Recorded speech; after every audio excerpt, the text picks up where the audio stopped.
it comes back.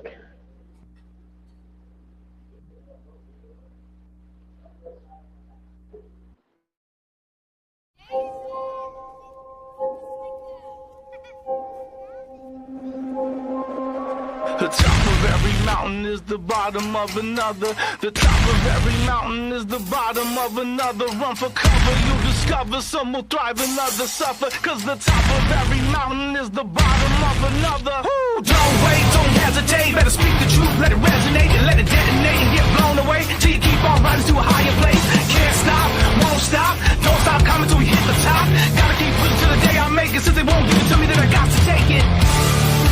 The pain today is power tomorrow. Keep on coming, but you'll never catch me running. Cause I won't bow down. No matter what they say, I wouldn't do it any other way. Keep on coming, but you'll never catch me running. Cause I won't bow down. The top of every mountain is the bottom of another. The top of every mountain is the bottom of another. Not enough, they keep us smothered. Lower class, never the upper. Cause the top of every mountain is the bottom of. Good evening, you and Spacey Wolf Squadron. This is your Wolf Commander Wolf-Tan. I'm your werewolf, and I have expected there be at least like 5 of us, maybe 4 of us tonight. That's Sunday for you guys. We're here to talk about comics and manga. I guess it just be maybe the 2 of us. Hopefully, I'm here with the Hound of the South, Dominic Powell. Good evening, morning, or afternoon, everyone. This is the Hound of the South, Dominic Powell, and welcome to tonight's episode of The Real Millennials, where today, as our fearless leader said, we're going to be talking about all things comic books and manga. Finally, I guess. I mean, I think you guys have been wondering if we are ever going to do that. A duo stream, yes, buddy. And if you don't mind, I'm going to be snacking on some nachos tonight. Well, if you're going to be stacking on some nachos, make sure that they don't hear the crunching. Too late.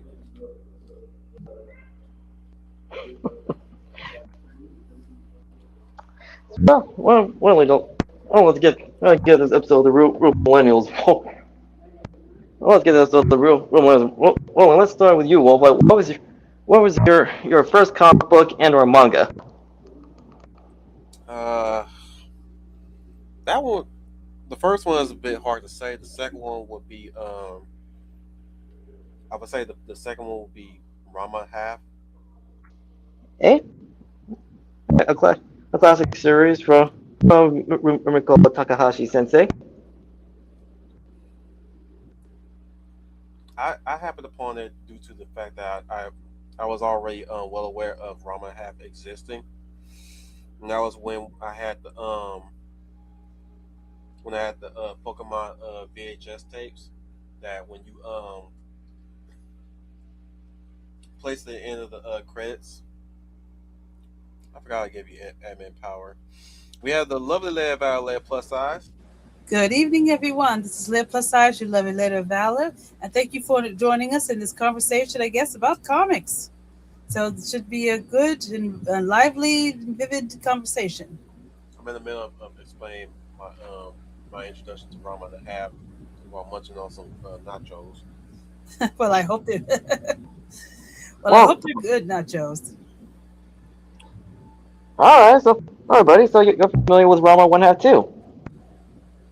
Yeah, I remember being introduced to the series through Toonami.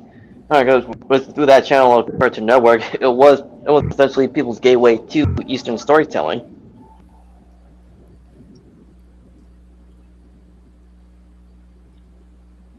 All right, X-Men, not a bad entry, and Revolutionary Girl Utena, another timeless classic.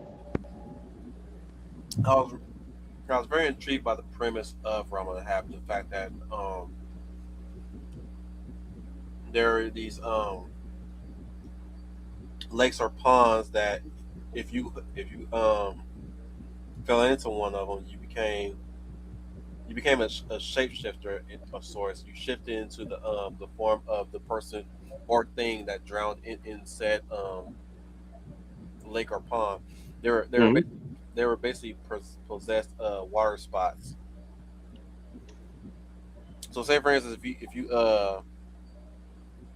if you fell into to the pond drowned something, you become something when cold water is applied to you, and the only way you can revert back to your true self is if you douse yourself in hot water, Yeah, or it's well, the other way around. well, there's also like the added factor. Like each of those ponds or lakes like have a history as well, in addition like to the spirits that are tied to them. With Gemma, like he fell well into the drowning lake of a panda, and well his curse forms a panda, whereas with the our titular hero Rama like he became a busty redhead.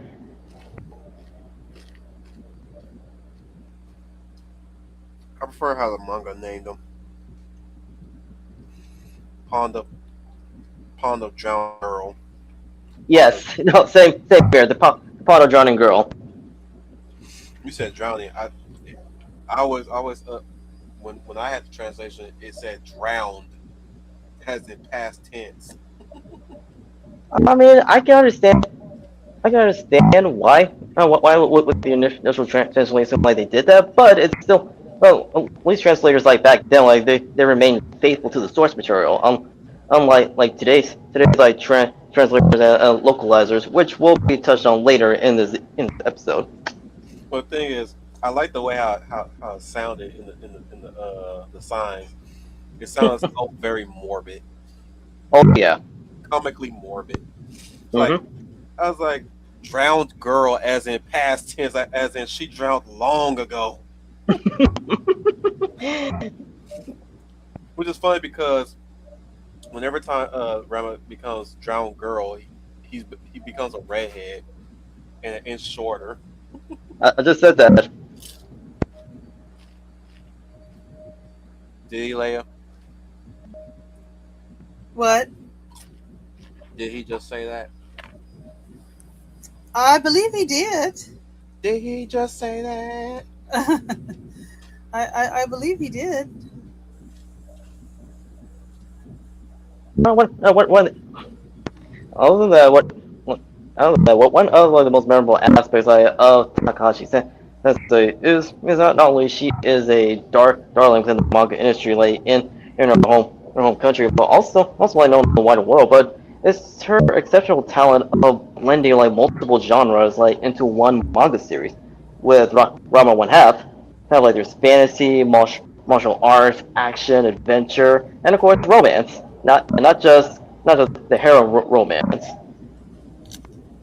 Oh no, Rama was soap opera romance in the right way. Yes, exactly.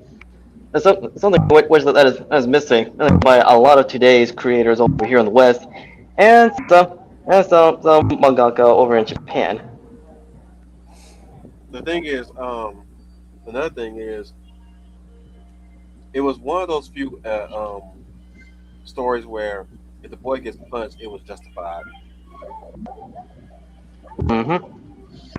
Because Rama's a jerk sometimes. At Yes, at time when he has jerky moments, it was justified. it's Especially just when his patrols, Akane's always involved in his antics and being in such compromising, humiliating situations with him too. Especially when he's in when he's girl Rama or or Rama. Rocco What? or Rocco is referring to to his female form, his persona. Yeah.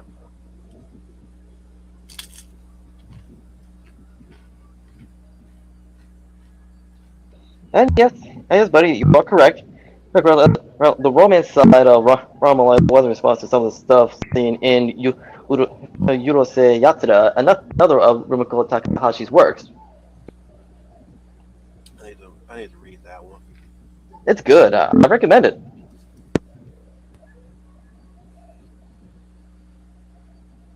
Man, what was your first comic? My first comic, I would have to say, is Wonder Woman. I've been a Wonder Woman fan since my childhood, and the Wonder Woman comic led to the Wonder Woman TV show, and that's the one. I don't follow everything, I have to confess, but I think that particular comic is the one that I had the most interest in because I was a huge Wonder Woman fan, and Wonder Woman also showed that for a lot of us, in our neighborhood, in our area, yes, boys would be comic book readers, but us girls read them too, and Wonder Woman was one that particularly that I followed quite frequently. I didn't really follow everybody. I've got to be honest about that. Mostly it's when a lot of them became TV shows that I became more interested in them. But Wonder Woman was one that I followed quite frequently because I was a Wonder Woman fan. Nice. Mhm. Are you familiar with her origin? Wonder Woman's origin? Not Yeah. Yeah, Serial. the in universe origin, but more the creator origin. What do you mean by creator origin? You mean the man who created her? Mm-hmm. Yes, I'm familiar with the story of how Wonder Woman came to be. I know that story very well.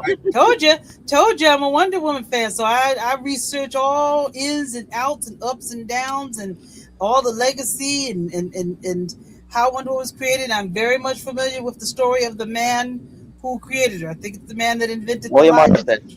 Yes, he created the lie detector machine, which coincidentally kind of fits very perfectly because when you are under she hits you with her magic lasso, you are compelled to tell the truth. So I'm like, okay, see that there, see That's that very true. creativity there.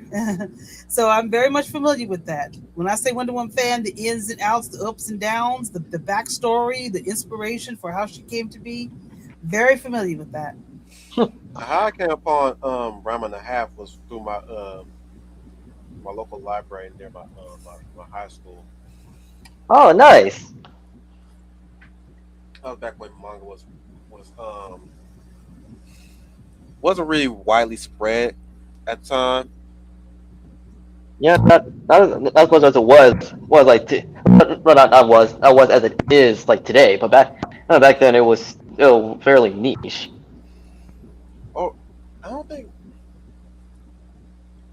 Let me walk it back. Maybe it was one of the Pokemon mangas. That was my first one.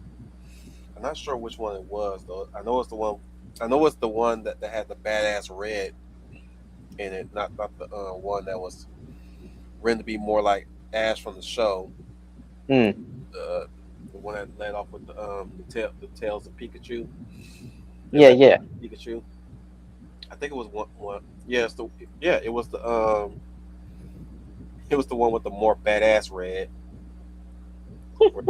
where he had a Poliwhirl, an Ivysaur, and a Pikachu, and I think he also had a Charmeleon. I was like, damn, why is this motherfucker not in the damn show? Right? His his crew is stacked compared to Ash's. I mean, Ash had all three starter Pokemon, but like, hey, this motherfucker got a Poliwhirl, an Ivysaur. I was like, Jesus Christ, why are we fucking around with Ash in the show? Yeah. I tell you, manga Pokemon is completely different from the anime adaptation. Just like how the anime adaptation of Digimon is different like, from the manga and the game. Shoot, manga Pokemon is hard fucking core. I was like, damn, why are we fucking with the cartoon when we should be reading when they should be adapting this shit? Include and same rule applies to manga Digimon. Nah, I, I can take both cartoon Digimon and manga Digimon any day. Manga Touche. manga Pokemon is preferable to show Pokemon because at least when it comes to Digimon cartoon proper, they hardcore as shit too in some of those seasons. It's like you may not always see them because they're censored sometimes, but they still hardcore as shit for Hmm. what they allow you to see. I'm like, damn, like seeing Wizard Mod's death fucked me up. Same thing with Pumpkin Mon and his Golem friend. That fucked me up too. A Even though lot of tearjerkers in those two series. that's true, but yeah, I know, but still, Yeah. And Ethereal Dragon, hey, X-Men: The Guardian Wars is a solid crossover storyline by Chris Claremont, with art done by Paul Smith and Art Adams. I guess I would say my first comic book would probably be in a flat paperback of one of the Superman comics that my friend lent me. And I think it was that one where he had the super mullet. Yep. I know which era of Superman you're referring to, because that'll be after his resurrection with death and the reign of the Superman. Yeah, I think it was around that time where Reign of Superman were in effect, or at least it was taking place after, because I also saw Superboy with the Hey, mask. Connor Kent. Mm-hmm. And this is me coming off the Fleischer Superman cartoons. So seeing him with that long hair, I was like, oh, he looked badass with that long hair. Then it took it off, I was like, shit, he don't look badass no more. That was right around the time when they had White Woman, Wonder Woman having that afro, that curly afro. I was like shit, look at that hair on her. You sure she not? You sure she white? She looking more like a sister here.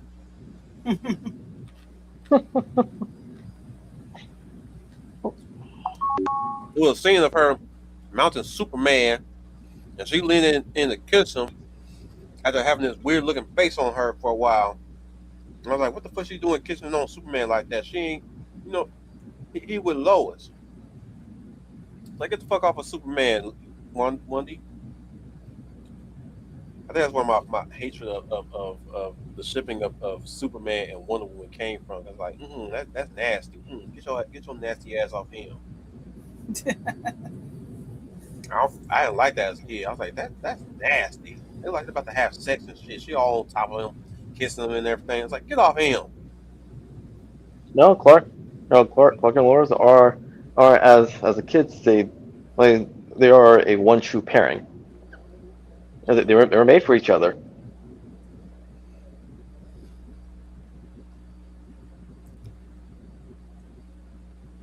So, so it's like Steve Trevor, like who is like one of the most like well-known members like of Diana's supporting cast, as well as like one of her many love interests. Like and another known love interest is Bruce Wayne, right? Like Batman, like of the Trinity.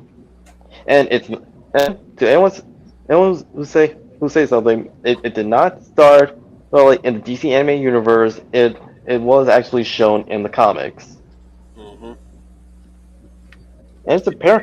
It's a pairing that really works because like they bounce off each other really well. Like not just from their friendship, but how that friendship like can evolve like into a romance. you gonna weigh on that, Leia? I never liked the pairing or the trying the shipping of Diana and Superman. It just did not work for me. I could see them more as As friends. friends and teammates. Her being paired with Bruce Wayne, I didn't mind that. I thought that was okay, but it was quite confusing because I always thought Bruce Wayne still carried a flame for Catwoman. I always thought deep down Catwoman was Selena was really the woman that he was kind of pulled to. But I always felt that I never liked that. I know people they've tried many times to pair them two, but nah. I think that Yeah, Superman to me's love is Lois Lane. I think that's the one he's devoted to. But if we wanted to get him with Diana Prince, I didn't have a problem with it. I thought, okay, I can kind of see that. I'm saying Selena, they could at least have Selena be a kept woman. Yeah, Well, I always felt Catwoman was his greatest, his greatest let me say it love. louder. Then the bitch should at least been a kept woman. Perhaps, but I don't think y'all heard me clear enough. you said kept. Yeah, you said kept. Okay, now I get you now. But that's how I see it. People see it differently, but that's how I personally have always saw it. Yes, Batman and Wonder Woman was just weird. Yes, because also I feel Steve Trevor. Again, I always thought that there's a reason why Steve Trevor is in Diana's life. There's a reason Lois Lane is in Clark's life. And there is a reason that Selena Kyle is in Bruce's life. And I still feel his flame for Selena is still very much strong, even though she is a villain. He's very pulled to her.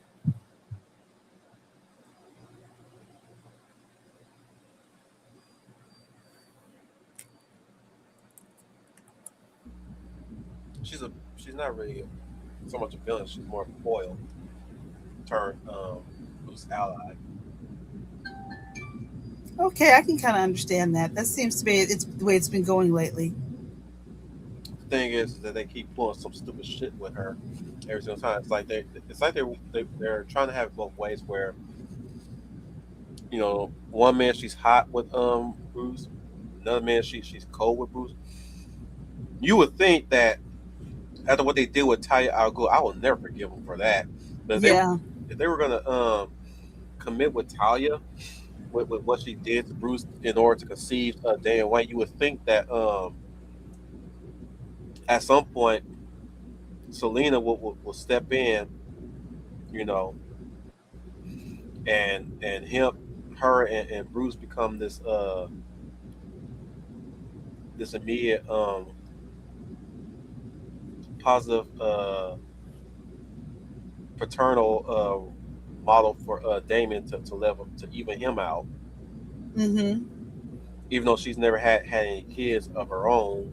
You know, she's sticking in for Bruce because of what had when she, like, say for instance, she hears about what had happened to him between Talia, and it's like, you know, that would just make her skin crawl, make her hair stand up. You know, imagine if that would just piss her the fuck off so fierce that once she see Talia, she gets her claws ready. It's like, bitch, you don't ever ever even think, even dare to lay your eyes upon this man ever again after what you done did. Because next time you do, you was not gonna wake up with eyes again. I think I that's a want good some way shit for to them. happen like that with Selena. Yes. Because even though they have like a bit of a cat and mouse, pun intended, thing going on between her and Bruce, she always made sure that he was safe. She would check in on him to see if he's okay. She would, you know, even though they're not together, she was his ride or die every now and then. And sometimes she'll rope him into some shit that, because it's fun for her. And I'm mad that they didn't do that with her when they committed to the whole rape baby situation with Bruce. You would think, you would think, but this is DC we're talking about. This is DC writer editorial we're talking about here. It's like, shit. I wish I was part of editorial. You probably would write better than the writers that they have now. I'm So gonna read yeah, I this. believe you. they fucked them up. Oh They yeah, there's weren't going to marry them. Marry them at least, like I said, at least have them be positive role models for Damien and make Talia the worst mother on the planet. Well, you can even say if Bruce and Diana actually took the relationship to the next level from going from close friends like she'll love her, even leading to eventual marriage. Like Just do what so your Diana would have been a positive like mother figure for Damien. shit. She's always looking after the Bat family every now and then. Well, if those I'm like red DC like before and even like after credits like Infinite Earth, like they would see like Talia al Ghul like another enduring like love interest. So that Batman like her characterization was completely different than how Did anybody that hear him? he's you still sound a bit muffled there, Don. I know you're having some mic problems, but you still sound like you're under the sea.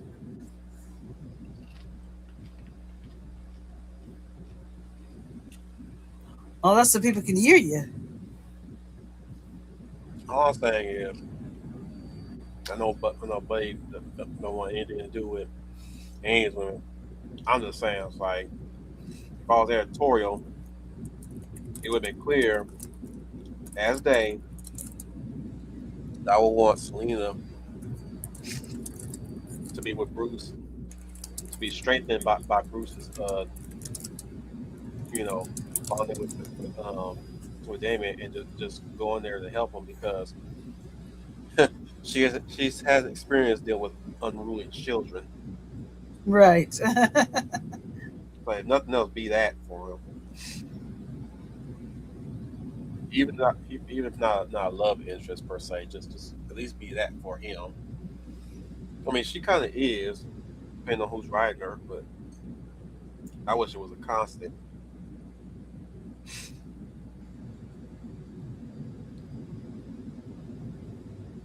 Well, like you said, it's according to who's writing her, and they don't seem to be writing that lately. They seem to try to treat um, Selena and Bruce as tragic lovers more than bringing them together, except for a few episodes, a few times, and then they kind of keep them two. They're the two that story plots where you keep them apart. The two that you know they belong together, but you keep them apart.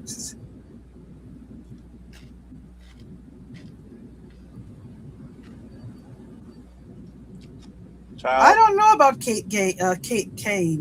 Maybe Wolf can answer that child, one. I would not have cared about Kate Kane being a lesbian. What I didn't like was the fact that she's a family to Bruce for some reason.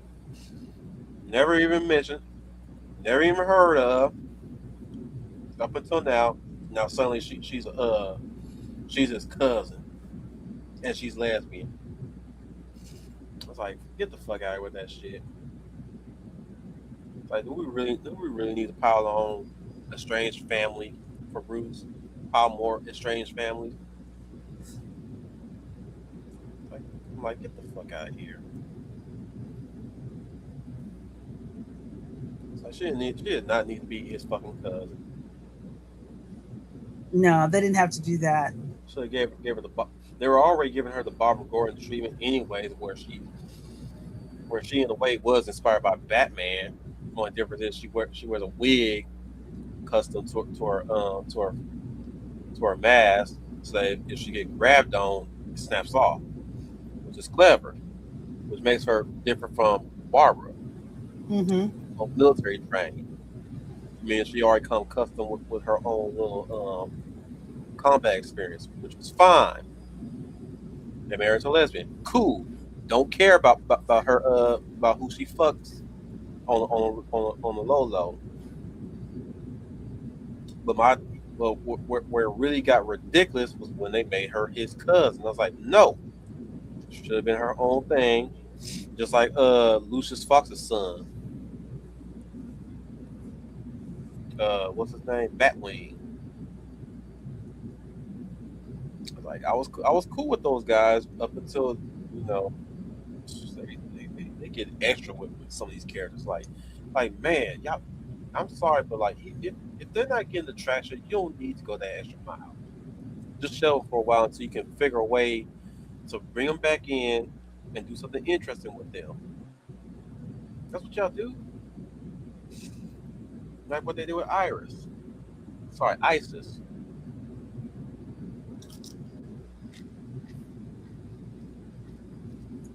Right, Leia? Yes, I agree with you. Now the reason I'm not saying too much is that I've been out of the loop lately with Batman, so I got to be honest. Allie. But some of the things you're saying makes a lot of sense. And then I referenced the animated cartoon, so I may not be up to date on everything so far, except what I heard about Taya Oh, Ragul. okay. I heard about that. She was kind of okay in her animation debut with the Bad Blood movie Mm-hmm. where it was bringing the Bat family up all together. We had save for Red Robin, we had Damian Wayne Robin, Nightwing, Dick Grayson. We introduced Silas Fox, Lucius Fox's son. I think his name was Silas. Help me out here, Dom, if you're alive.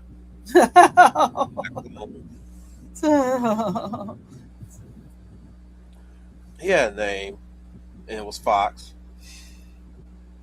but he wasn't that great. Well, the humble survivors, humble Marty. Hello, I'm Marty and I write things. How about the Welcome, humble. I was about to say, humble Hello. got the microphone virus. I don't know what's going on. The whole web thingy seems to be kerfuffly. Very I weird. have a different set of headphones on. They're pretty good. That's the clearest I think I've ever heard you. Yeah, I put on earbuds instead of the gaming headset I usually Like, use. but I know his call sign. I just want to know his real name. His alter ego is his civilian name.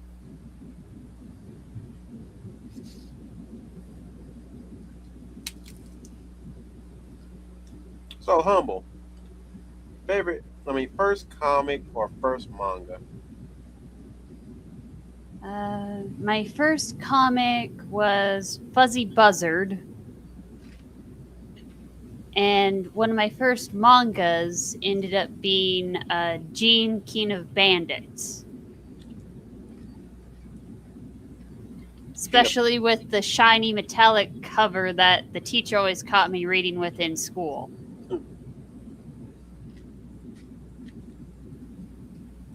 Humble was punk rock back in the days. I said humble was punk rock back in the days. Yeah, probably. I said, I believe it. Or we were reading manga in the school, out in the open, where the teacher can see. To be fair, I was trying to keep it on the down low, but you can't really keep it on the down low when you have a book cover that could double as a signal for the cops. You mean tell me Lucius Fox named his son after himself, so he's Lucius Fox Jr.?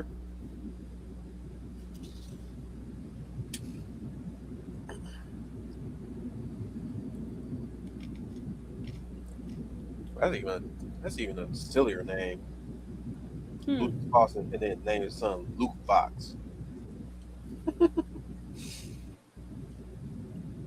Why But yeah, does that rhyme with loot box?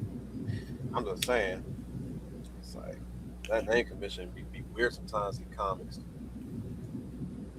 It be weird, but like, yeah, I did kind of like the Bad Blood movie, only because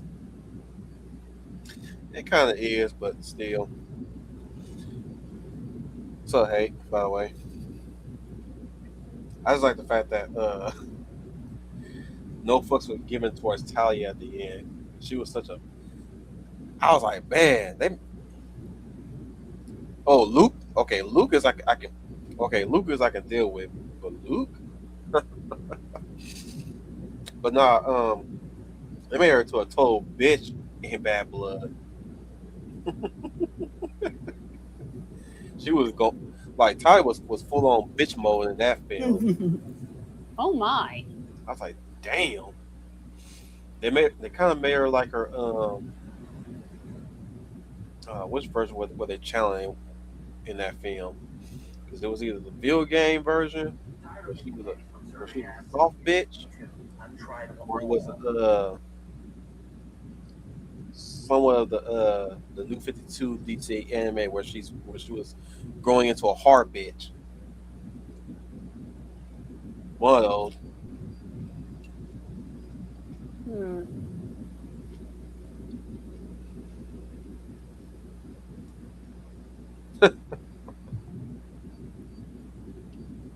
Damn, buddies, man. Point to me where Taya touched you. Tell me how you really feel about her.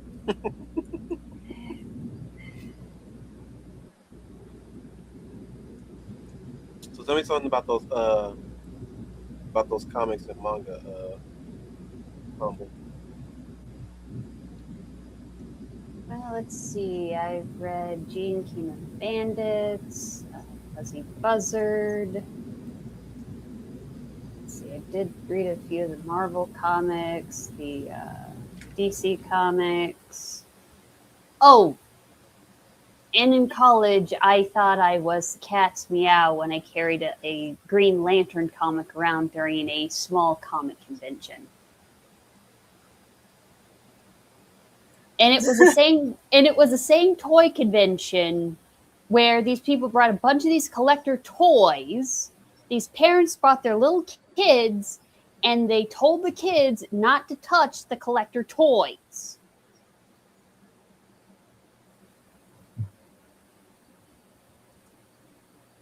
Gene Keaton is underrated. Yet to some people, yes. For me, I liked it. Well, pretty cool. You had a Green Lantern comic. Got to give you points on that one. I had some food in my belly, otherwise I'm gonna be a shaky mess. Well, I Oh hope yeah. the nachos were good. Oh, they were good. Especially Okay. with some chili and cheese. Some beefy meat chili. I was like, motherfucker, I should have kept pouring me some fucking chili cheese fries. Some chili cheese nachos from the ice cream truck months ago.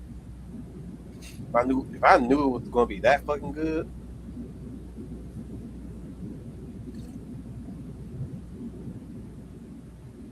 That always goes wrong. Kids and don't touch taboo always works out. I don't think these kids did too bad since it was a convention and there were some craft stuff that kids could touch. I was more into Archie and Dark Horse comics growing up. Yeah, those are good too. I had some run-ins with some Dark Horse comics, namely the two volumes of the Alien War from Alien. The one I really liked, and this was in the public library, was one called The Goo. No, the funny thing is, my teacher, my middle school teacher, Mm-hmm. um, history and also English. I don't know Mm-hmm. why she was teaching both, but I'm glad she did because I would never know about the Odyssey or the Iliad that much, for that matter. She was a cool teacher, Hmm. but Cool. she also had in her classroom she had all sorts of comic books, namely Predator and Alien. But the funny Oh. thing was, both the Alien and Predator comic books were from Dark Horse, and they were in French.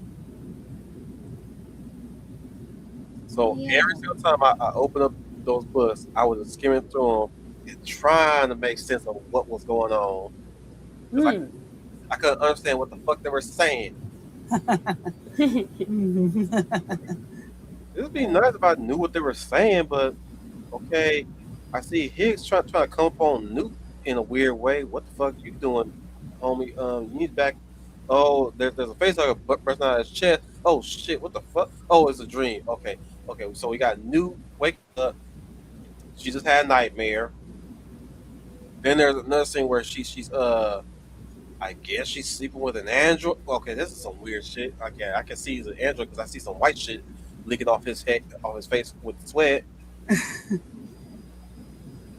Then later on, her and his are gunning down. Okay, these guys are bad, so they're the bad guys. They shooting them up.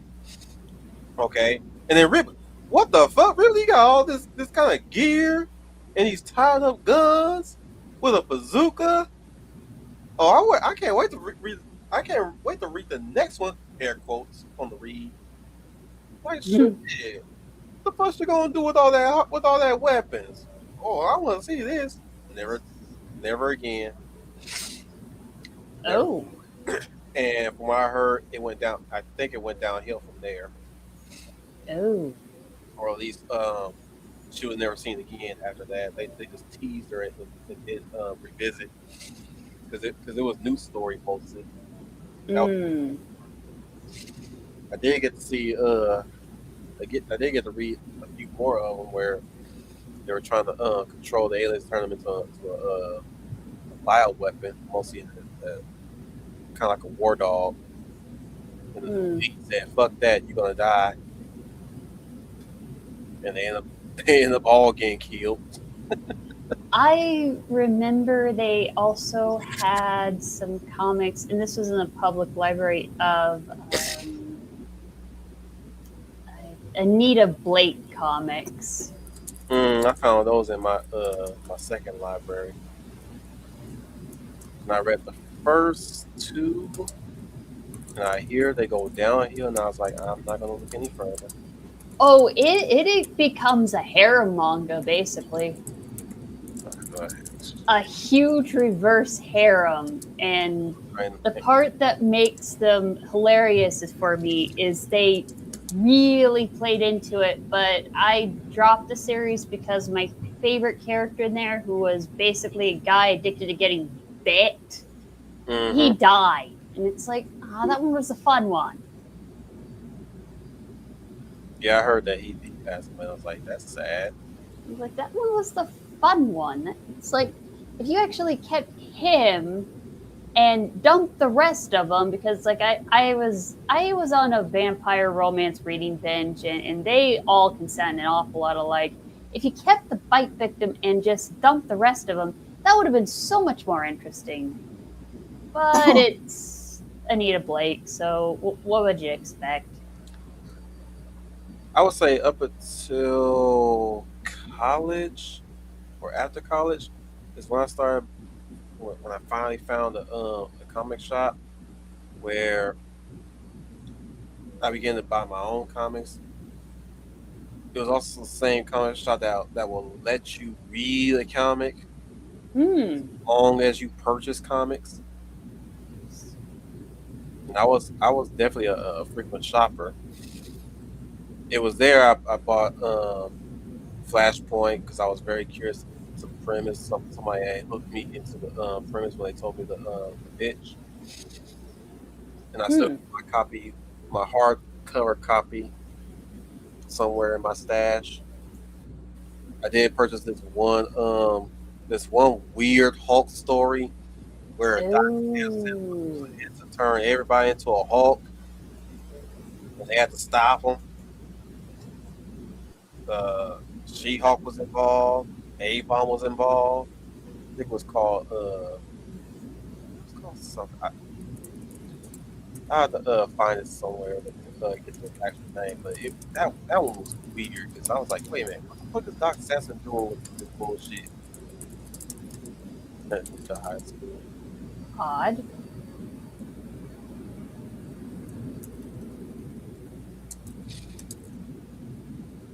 So I did say it went all downhill. I did find one time, and this was when my family was traveling a lot, they used to sell comic books at a gas station. Mm.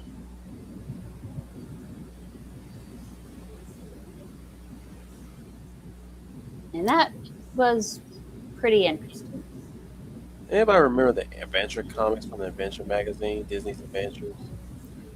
Oh, that was the one I bought the most as a kid. I think they even had one for Treasure Planet. Mm-hmm.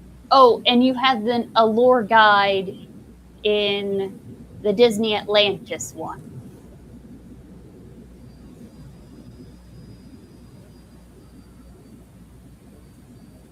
And one with a British pop band, British boy band. I remember when Godzilla 1998 was coming out, and they were advertising Godzilla, a 3D model of Godzilla on the cover. Ooh, It was butt fucking ugly, but I loved it. It was Heisei Godzilla, neat. but it was ugly as sin. The worst part was they get these weird looking red eyes too. Oh, Fuck. Why are there whites in his eyes? His eyes are supposed to be brown, by the way. It's supposed to have. It's supposed to be darkened around. odd. This is before I even. This is before I even watched the Heisei era of Godzilla. Before that was around the time when Heisei era was underway, and we had these advertised toys coming about, and they show Space Godzilla, Mecha Ghidra, Mothra. Oh, man, I wish I had those toys back in the days. Yeah, you're right, buddy. That's how I discovered Bone 2 through Disney's Adventures. I was like, man, this is some interesting stuff. Is this Disney? Nope. It was something else. Something else. And bro, for as comedic as that book was, that book dipped into some hardcore shit too. Mm-hmm. When I finally got my hands on the actual book, oh Lord, that book was hardcore. Humble knows because she reacted to it. Humble knows. She's read Bone. Leia, have you heard of Bone? Heard about what? Bone. About what? Bone. The comic Bone. No, I'm sorry. No, I'm not familiar with that. Sorry. Don't know that one too well. Don't feel bad. Oh, okay. Just being honest. As I said before, not a lot of these I'm just not familiar with. Don't you start feeling bad. Okay. Not tonight. Don't be feeling bad that you're not in the know of something. Come on, girl. You don't judge people. See, we only judge if you're going to be a finicky motherfucker. Okay.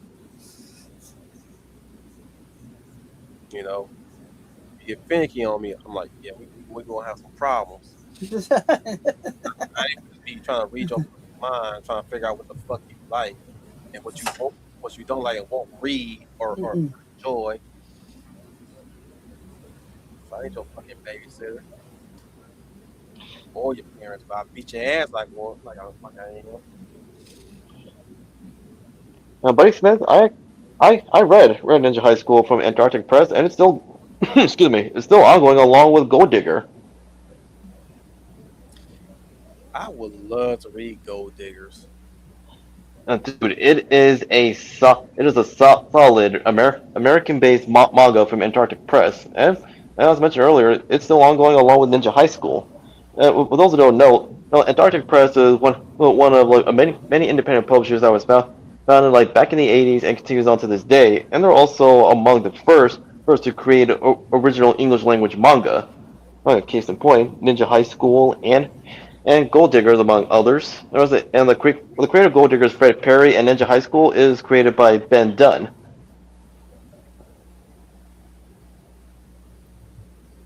I remember there was also it. Okay, there are like multiple versions of the comics, like the a manga version of the comics, and if I'm doing some digging here.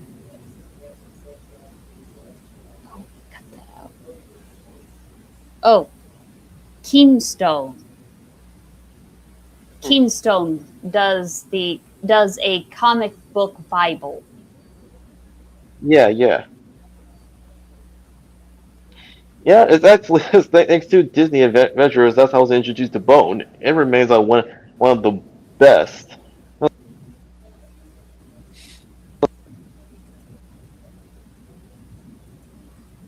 Bones should have been the alternative to Lord of the Rings. Lord of the Rings, it's also the equivalent. Well, no, actually, Hellboy. Hellboy is the American equivalent to Kentaro Miura's Berserk. May he rest in peace.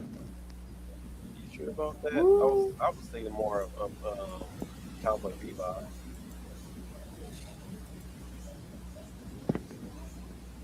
Well, I Well, do know what Hellboy and Berserk like have in common?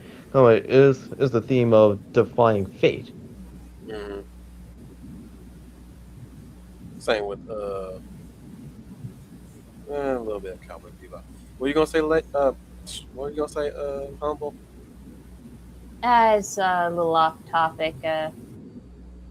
On Iconic Comics, uh, they now have a crossover with Street Fighter Yeah, no. and Common America.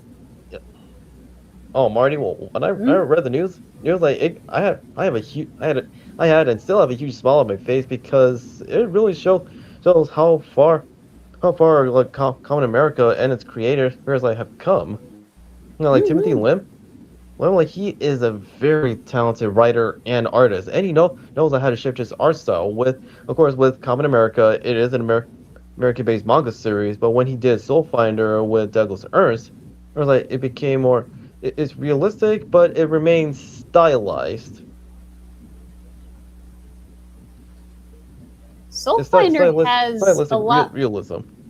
Soul Finder is a lot more like the old school Western art that I've grown up with. Absolutely. And Zod, yes,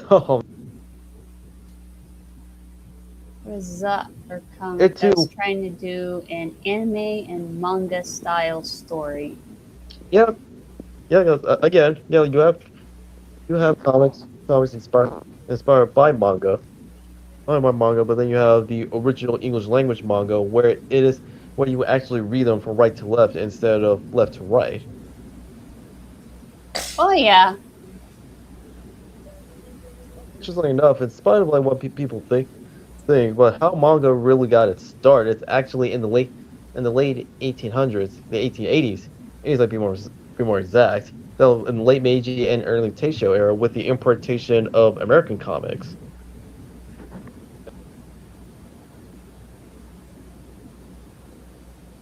And let's see. No, now, Child of Flowers, she asked a question like, wasn't Cat?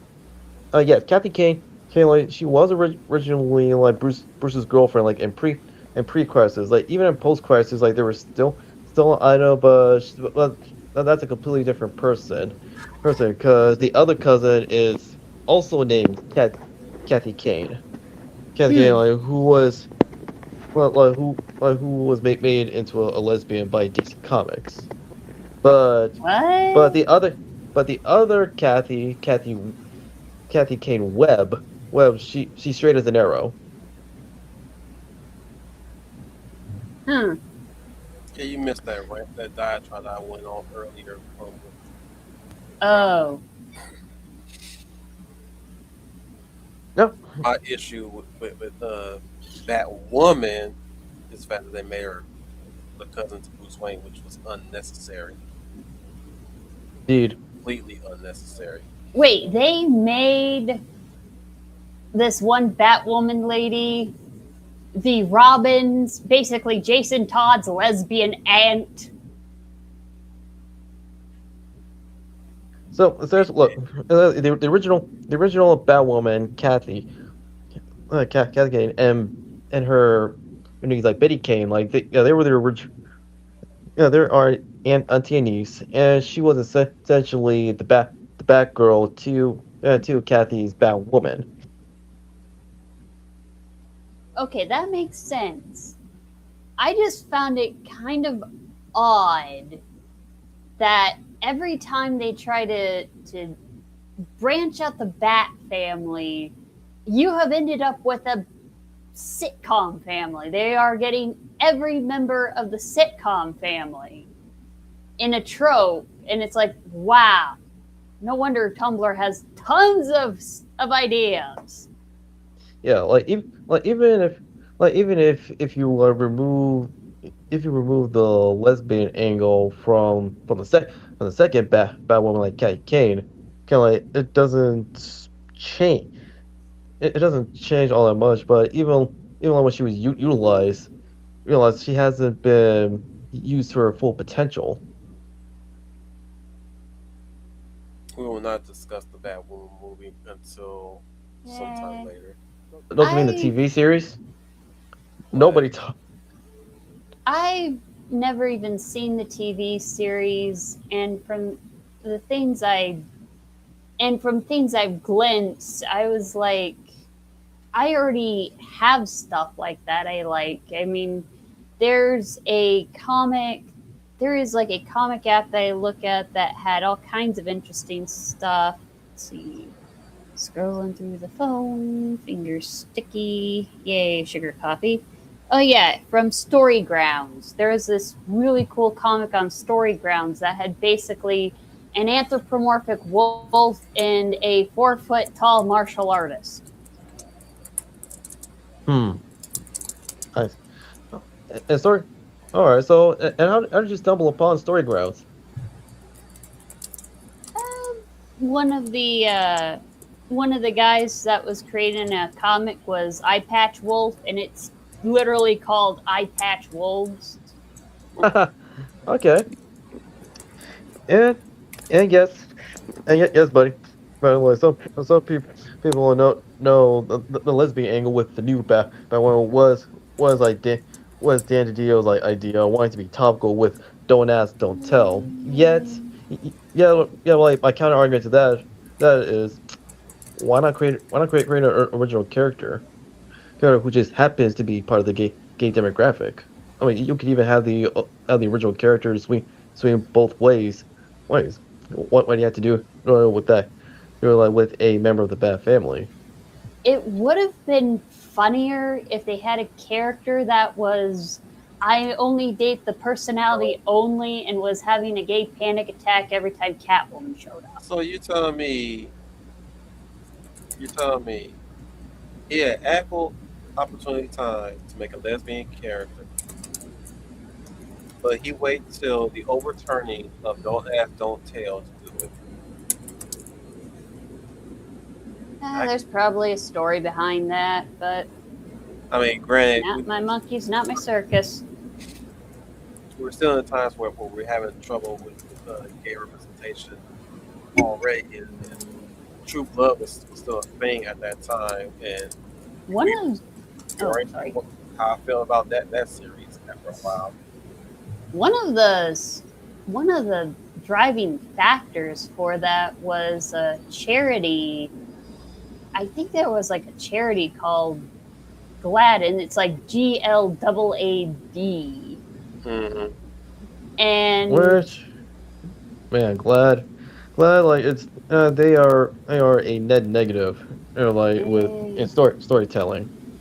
the one thing I'd read that was of their approval was the guy that one of the webcomic guys off of Tapas did a transgender magical girl, and it would have been really funny, but it had more soap opera angles than a soap opera. I'm like, why didn't you get a Yuri writer to write this? Ouch. And they were also, I think they were also consultants for probably a lot of stuff on Netflix. Check my facts. If I get them wrong, that's on me. And when Netflix went family friendly, a lot of that stuff got taken off the air. And I'm thinking, where were you guys putting this and where was your audience watching? Because that is like a gossip channel and a half. Of course, Netflix was the only one who was doing that. Disney as well.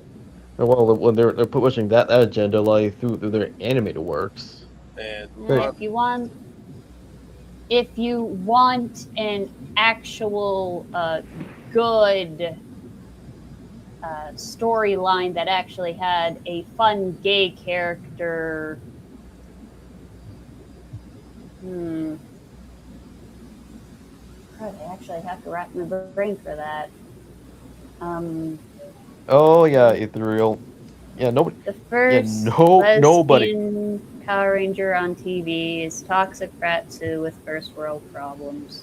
Oh yeah, she was annoying and a badly written character because if you really look at her and see her actions, she's not a good person. If people don't, even like outside of it, like people don't like her because like it's not because she happens to be part of the gay demographic. It's because she's a jerk. She's crappy. Exactly. She's an a-hole.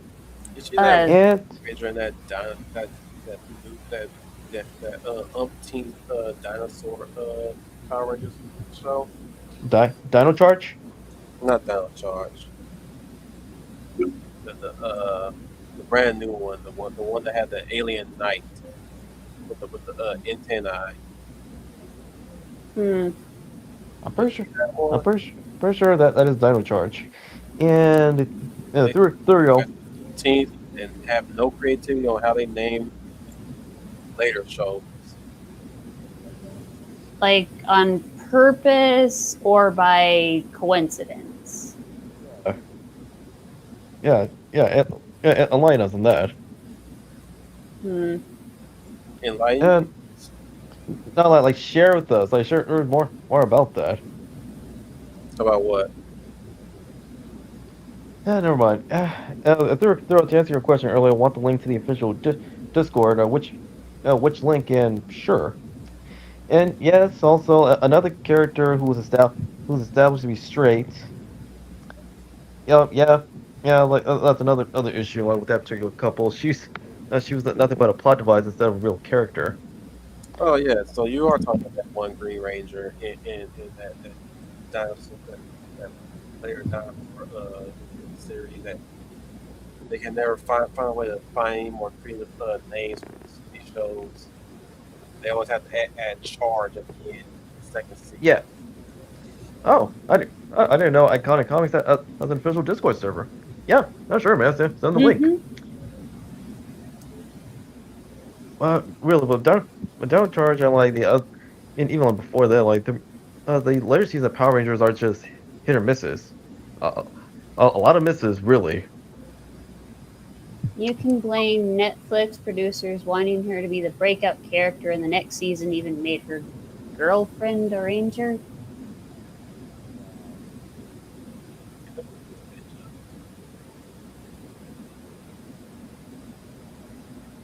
Weird.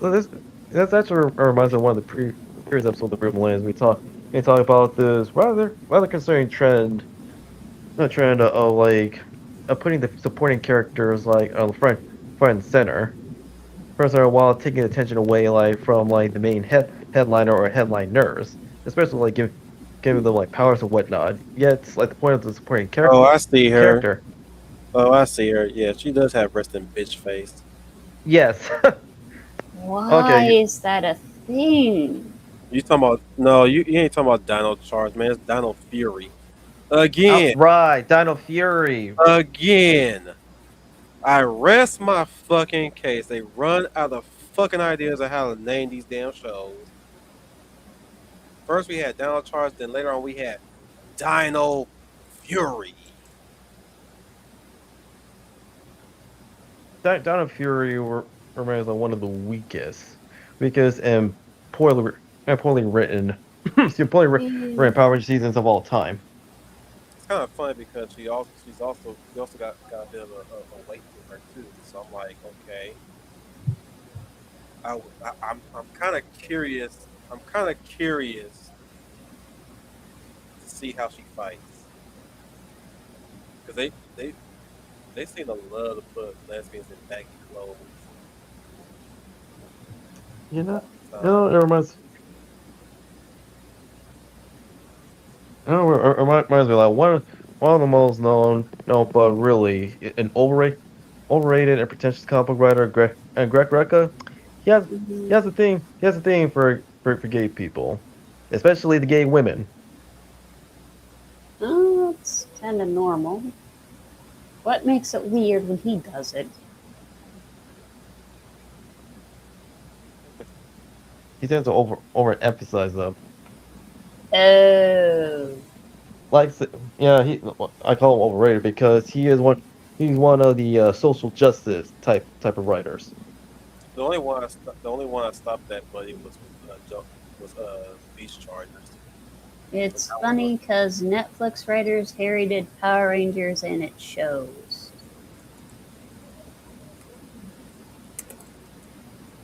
What I was gonna say earlier with Alan Scott, the original Green Lantern and founding member of Justice Society. Later DC Comics made him gay, even though like even though that's only not it's not necessary. But they have only funny enough with his son Obsidian.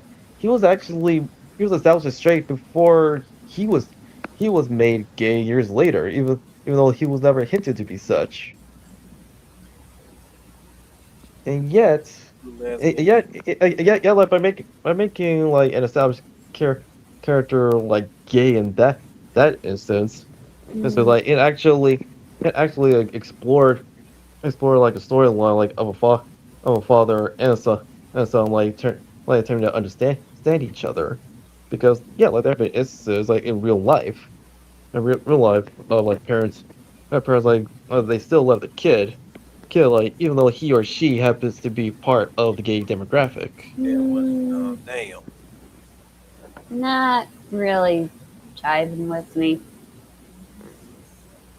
I mean, I get that is a legit storyline, but But again, it's like kind of like someone trying. For me, it's like someone trying to explore their cereal. yeah, It's which not really unique or exciting, really. indeed. Alan But Scott the point being gay makes his gay son redundant. The exactly because part the one Like a the break. one part the one story I thought was really funny was it was called Tamberlane, and they had a bat that had to be a single mom to a kid she adopted from the woods. Had a little bit of everything in it, but the main focus on it was she's like, "Oh my god, this thing's a cryptid. Oh my gosh, you're so tiny. You are adorable, and I shall adopt you, even though everyone else thinks I am crazy." all right. And they think like the first 4 chapters are dubbed on YouTube, and it's still ongoing. They're kind of stuck in the middle of a town council meeting because one of the village taboos has been done by one of the kids. And how long has this series been going? I think a couple of years actually. But you do have it's an adoption story. It's got the scientist who is studying her has basically made her has made her his grandchild, and she has not met any other people at all. And it's kind of funny because it's got like this whole twisty small town angle bit. See. Okay. What else? I was saying like commenting like with Buddy's comment. Yeah, like it does make like making Al Scott gay like does make Obsidian like redundant. Cause as mentioned earlier, Obsidian when he made his debut in DC Comics years ago, he was never written like as gay like from the jump. Like he was straight as an arrow and expressed like interest like in the opposite sex. So like by making him gay even though his style is straight.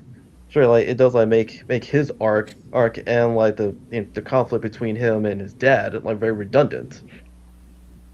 How the fuck a gay guy produces a gay son? Exactly.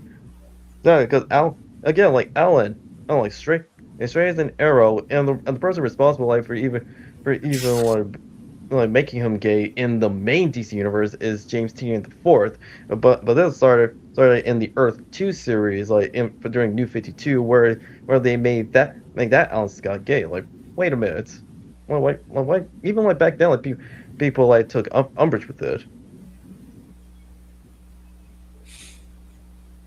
because his kids like Jade and Obsidian, like they are great they're great characters like in their own right? And they also shown to be like very unique from each other. Hmm.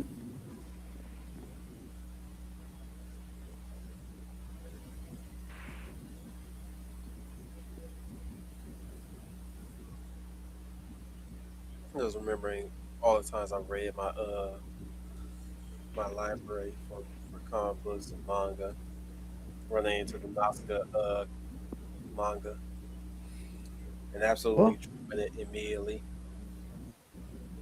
there are still good comic books and manga still being made. No, Hey, I that's Kev. that one. I thought that one because it was boring. Which one's boring? So a comic book or a manga? Nazca, Oh, Natsuka. like Well, shit, this is boring. I'm taking this back to the library. It takes so long to get things started. I was like, I'm not down for that at all. The one I found That's really. Mm, you can almost feel the intense heat of that slow burn. That's how slow it was in the beginning. It's like Jesus, something happened. It's like it was just the same as the Hobbit graphic novel, and I was like, damn, even the graphic novel bored me. What the hell? 'Cause I okay. So all the right. Hobbit So is. you you read Natsuka before watching the movie. I'm not sure which came first on that one. I can't recall. Natsuka like started out as a manga first, like by Hayao Miyazaki before it got adapted into an animated movie. No shit, but I'm pretty sure by that point both of them were already released. That's my point. I did well with the animation. I did not do well with the manga. You Martin, hmm. what's your take on Natsuka? It's pretty, but it's just there. I read Vampire Ghost not Ghost. I read a lot of. I had ended up reading some of the vampire romance novels in the josei genre. Oh, okay. Actually, have you read this one vampire manga, Po Clan, Poe which tells Clan. a story like tells a story of a vampire family. No, I hadn't read that one. But there was one that was about a babyface secretary who fell in love with one of the emotional hardball vampires. The one that had I'm sorry, but I think those are the the tough ink tough but angsty was his resting bitch face. What is the deal? And Oh, and it what did is the have deal with the game characters that facial expression? apparently Obsidian's whole deal originally was not judge a book by cover because he was depicted acting a bit fey. Unfortunately, other writers felt he was gay and played into that. In other, in other words, like Obsidian, like back then, he's straight. He was straight. He was established as straight like but acts flamboyant. Oh, I know that. It's just that oh gosh, there is a stereotype. Pardon my language. Another word is dykes or fairies Yep. used to describe gay people, and I'm like, they would have had a lot more fun if they made. Well, actually, that wouldn't have actually worked either because there's also another word to describe a different type of gay that was also called bear, and it was basically a big muscle guy. Now, I never heard of that term until I read the manga like my brother's husband, where with a brother like of the one brother who died prior to start of the manga is met his husband who is the widow. It's pretty much it shows like the two of them it's pretty much processing the grief, processing like their grief like of this guy, like the main character's brother, because with him he didn't cut ties with him. It's more like he hadn't talked to him in years, like after like, his brother came out of the closet. Mm. Well, what I actually what I liked about that manga is it's not a romance manga at all. Well, it's the two of them like the widow like and the older brother like they actually become like very good friends. All by helping Mm. each other. Yeah, yeah, like they became good friends like just getting to know each other like in addition to actually helping each other and moving forward from the death. That's true. That is a good thing to have, which is the handling grief part. Lad, what other comics did you read? I have to be honest, not too many. There's some that I haven't read too many. I really have to be honest. Most of it is watching comics become adapted to either a TV show or a motion picture. And then when I research the characters and I research the movie or the TV show, I research some of the comics that they were based on and read like the cliff notes. But I can't really say I read a full comics. I read maybe a little as a kid. I read a little bit maybe of the Archie comics because they were fun as a kid. So I'll be honest about that because they would be in my school library and they were fun to read between classes and stuff and fun and kept me entertained. But I can't really say I read a whole lot. I've got to confess that. I remember Oh, nice, through oh, nice, buddy. And I actually remember. Although it's funny you mentioned Archie comics because that's actually my first comic. It's through one of the Archie double digest issues like at the grocery store, and immediately I fell in love with Archie, his friends, and it got me invested in checking out more like material from Archie comics, Yeah. including Sabrina the Teenage Witch and Pep. Oh, yeah, they were fun. Yeah, and Sabrina the Teenage Witch. That was one of my favorites. Yeah, you're right. They were fun to read. I remember And Jimbo. My library oh, had Sanya Jimbo, yes. Now Sanskai is a very talented writer and artist, and is one of the best known examples of American-based manga. It also gives readers history lessons like on Japan. I don't think Hmm. Don can hear me.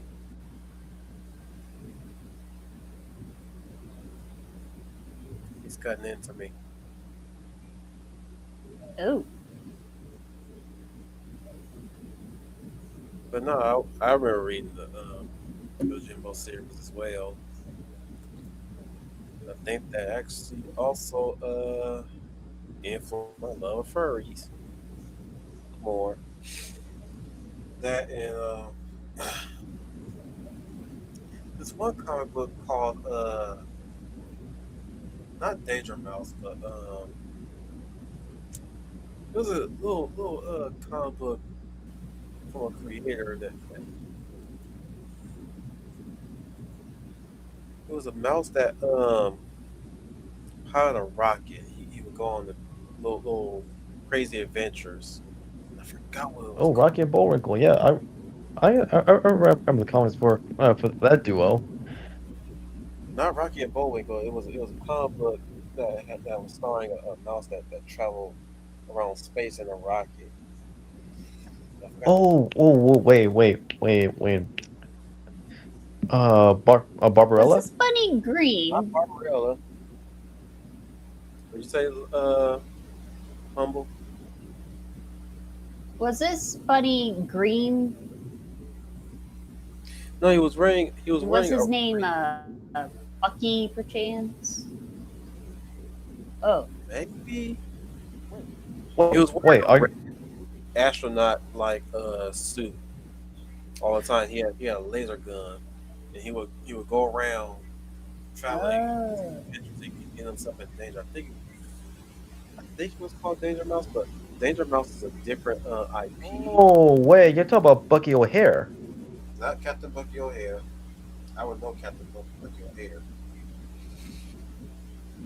I did run into some of the comics though when Captain Bucky O'Hare was airing. Some And also, the creator of Bucky O'Hare is Larry Hama, the creator of G.I. Joe. I'm about to look it up because I was like, man, that was a nice little distraction for me back in high school.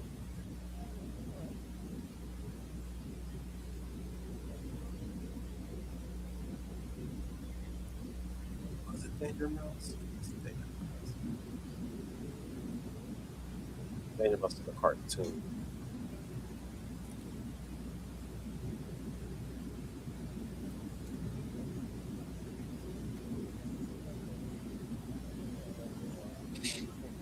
For age. There's a lot of comic books, like based on either cartoons or even like original works that feature the funny animals. Like they they dominated the newsstands. Missile Mouse. Oh, Ooh. wow! Missile Mouse. Dang, that's another one. That is the title I haven't heard from in years. Yeah, I happened upon Missile Mouse one time. I was like, oh man, this is some great shit. It's like, let me look.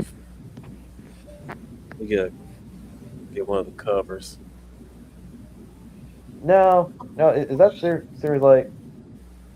No, for anyone that wants to like know more like, about the series and the character, like where can they find it? Be it like physically or online. I had read it physically.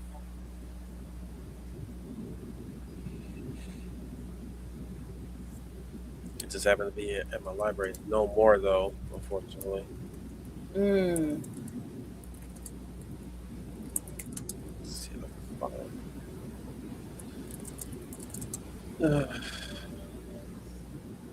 I'm guessing the author's name is Phil Falco.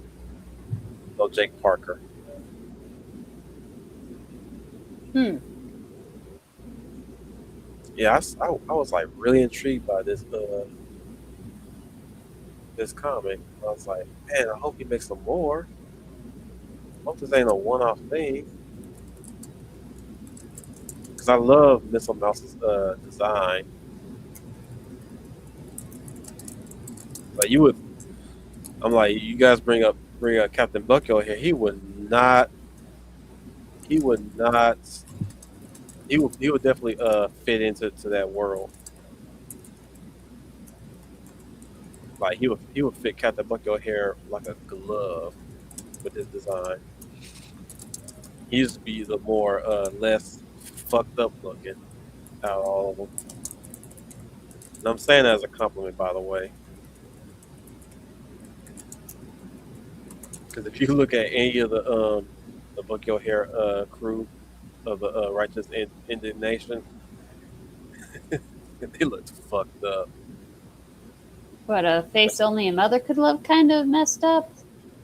Well, they look cute for one, but at the same time, they look like they've seen some shit or been through some shit. Oh, Especially, or what's his name? Dangerous Duck. Here's Missile Mouse.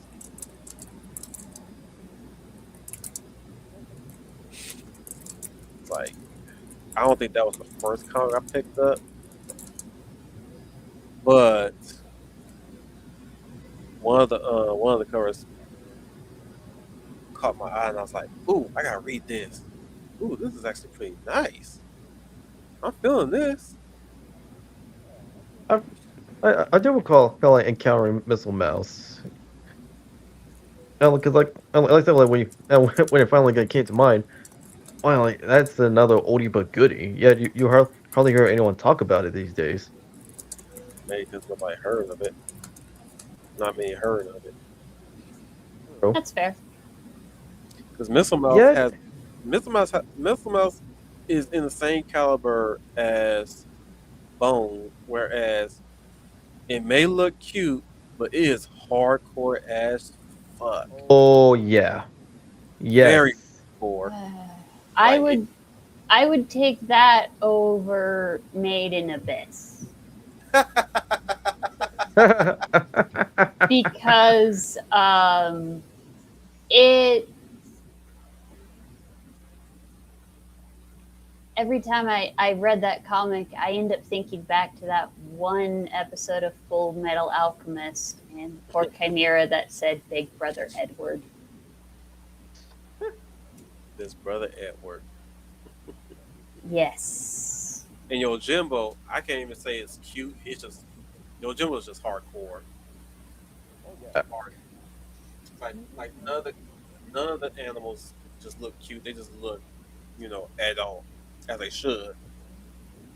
But man, and same it's and hard. same and the same rule applies with Black Sat. Like even though the characters are anthropomorphic animals, like the creator, he does not hold back what is being shown like through visual storytelling.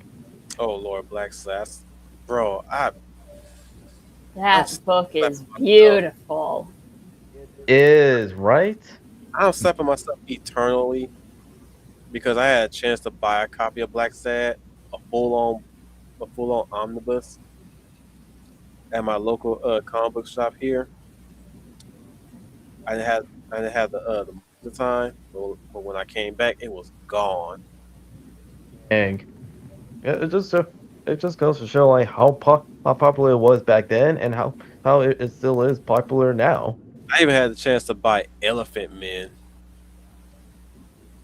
Oh man, Elephant Man.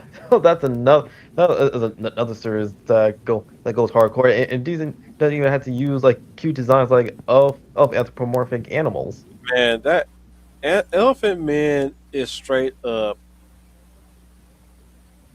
What if Teenage Mutant Ninja Turtles was even more hardcore than they already were? You're not wrong. Like man, Elephant Man ratchet up the hardcore out the wazoo. It is insane what happens in that story, and I didn't even read the story. I just read the synopsis, read, seen a few panels. And I was like, Jesus Christ, this is what's going on in this comic book. I gotta read this shit. And see what with Elephant Man, like it can work as a mature animated series like with Black Sad, and yet they have yet to be Let adapted. me summarize Elephant Man to our uninitiate. Do it, man. So imagine, if you will, there's this secret facility out in the jungles that breed anthropomorphic animals through human women. Said anthropomorphic animals are used to be weapons, but they escape and have dedicated their lives to being the A team of that world by picking on by taking on mercenary contracts and what have you, and just fucking shit up everywhere they go. Oh, and one of them just so happens to be dating a human woman, Mm-hmm. and Huh. he's like 7 foot tall. He's a 7 foot tall hippo, I think, and his homeboy is an 8 foot tall elephant. Ooh. And then their other boy is a rhino. I think he's the one that had PTSD, and he's a little shell shocked. One of them is insane, from what I read throughout the synopsis and everything. It's like one of them is like the leader, but he likes to live a simple life. Another one's, you know, he's cool, but he's also crazy. And there's the one that's just absolutely crazy. And there's the one Oh, yes. that's much. That'll be an understatement. And then there's the one that's what I gathered mostly from what I can remember from what I read. I was like okay, this was the crazy one, this was the absolutely crazy one, this the one that's lived. Yeah, it's kind of like that. It's like a GI Joe out of Dr. Monroe. The Isle It's, of Dr. Monroe. Um, it's that, but with GI Joe added into the mix with a bit of the A team, because they're Look, the only uh, one of their unit that was made, and they they stick together after leaving the after escaping the island. yeah, and keep in mind, well, like with Flask, and the other, like, and his friends and teammates, like, that make up the Elephant Man, they were trained from birth to be these perfect, emotionless super soldiers and merciless killers. And it's not until, like, when the United Nations, like, discover this, along with Mike Mappo's, like, other crimes, they sent an army to storm their base. oh Hmm. my. Yeah, and good news is, like, with the Elephant Man, they were liberated, or like, from Apple, like, by the UN troops. Hmm. And of course, with Maple, like, they don't want to give up, like, their merchandise so easily, and so they sent the Elephant Man onto the UN troops, and there were horrendous casualties from both sides, and it's brutal. But yes, he knows. But nonetheless, ultimately, like, the Elephant Men were successfully liberated, and Mappo, including the personnel and the lead and the head honcho, they were arrested and tried, like, further crimes. I hope you're not eating, Leia. I'm not eating anything. I'm not eating anything. Oh, Hold yes. on, Oh, I'm not eating anything. I'm sure your nachos was good, but I'm okay. I'm good. because I'm about to show you something very disgusting.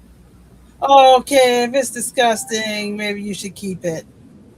I don't want to look at anything disgusting.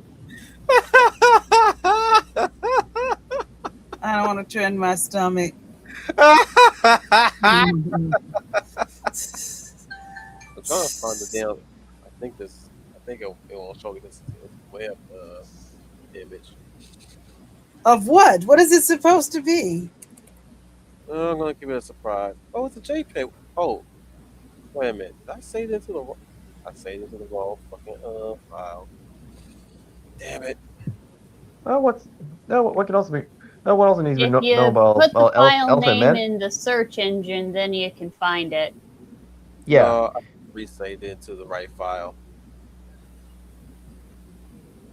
I want to say earlier about Elephant Man. To this day, it's still ongoing. Oh, There, there's that something that's disgusting.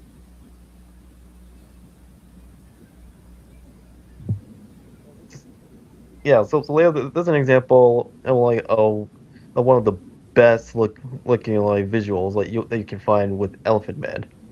oh my Yeah, gosh, Book yeah. Talk would have loved that couple. Yep, those two are fucking. Okay. That I don't need to see a visual for that. I'm going to leave that alone. Here's Black Sad. Behold the power of imagination, it fills in the blanks. Yes. And they say Tank Girl Aww. was too overboard. Aw, see now with a Black Sad, so like that it remains like one of the most beautiful looking graphic novel series of all time. And much like with Elephant Man, it's still ongoing, but like the creator and his team, like they take their time.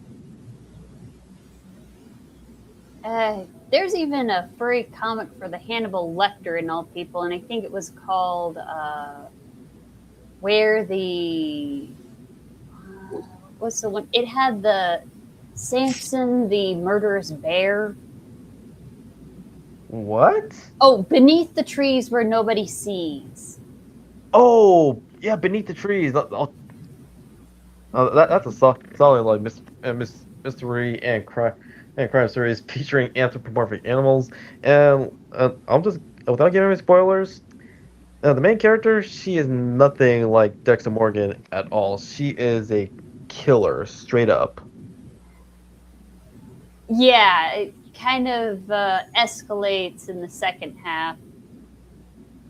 Yeah, and like throughout the series, you're pretty much just like waiting and hoping that someone like discovers like who she is and like put us out to her serial killings. I kind of given up on that. She is like the main character of the story, and main characters, they are the ones that keep the dead horse kicking. She, That in did other not come words, out right. in other words, people see the bear lady. She's the definition of a villain protagonist.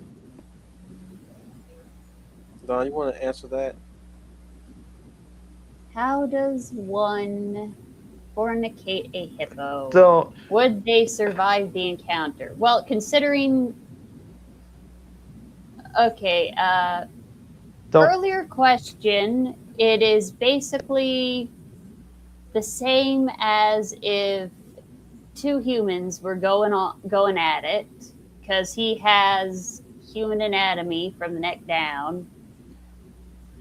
well, Flask is And the other is a story that said, human what animal story are you hybrid. talking about? Beneath the Trees Where Nobody Sees. It is a darling murder mystery story set in a small town where you have a mystery cozy setting and the main character is a literal serial killer. Hiding. She's been hiding for a lot of years. Until she ended up getting a fanboy and one of her old friends' grandsons. And that ends up being her rival for a while. Yes, True. and what you're seeing right here is Have I seen it? well, I think I'm positive that you will enjoy Gold Digger and Ninja High School, I because mean, again, I've seen some things I've seen that I should not have seen, but I'm glad I've seen. Bro, motherfucker. The comic book shop that I used to frequent back when I was in LA had a whole bunch of Gold Digger books. Ooh, nice. oh, all right. And I wasn't too sure if I wanted to buy them Really? because I originally thought I was buying porn. Because they were also selling tarot. Oh. They were also Oh. selling tarot. Oh, And fair Carol- point. No, what was Fair funny was, point. hang on, let me finish. Because because what made me kind of hesitant to buy Gold Digger was because Gold Digger was placed next to Tarot, and I Oh knew my. Tarot was about. And I was like, okay, I'm a little questioning whether or not should I buy Gold Digger because it's right next to Tarot, and I'm aware of what Tarot is about mostly. Ooh. So if I were to buy Gold Digger, am I about to run into the same thing that I'm assuming what Tarot is about? Oh So I was like, my. I'm not gonna take that risk, especially when I'm living with my mom. At the time, I Mm. was living with my mom. I was like, I'm not going to bring this shit home and crack open some porn. I was like But that. That was the biggest. That was quite a choice for them to position them. And here's here's the sad thing about it. They also placed them with Witchblade, the Darkness, and the Angelus, along with wait, are you talking about Evangeline or the Magdalene? and the Magdalene and the Magdalene. They put those comics right next to those comics, and I was like, okay, why they pair them up with the Darkness and Witchblade and the Magdalene? That was the strangest thing I seen, and it's one of the reasons why I did not end up buying a Gold Digger. But I would, but my reason for why I would buy Gold Digger was the art. Hmm. Plus, I like the Cheetah Girl, Cool. and I'm a faithful follower of Fred Perry, so there's that. And I've seen some things that Fred Perry does, and I would it's like that I should not have seen, but I'm glad I've seen it.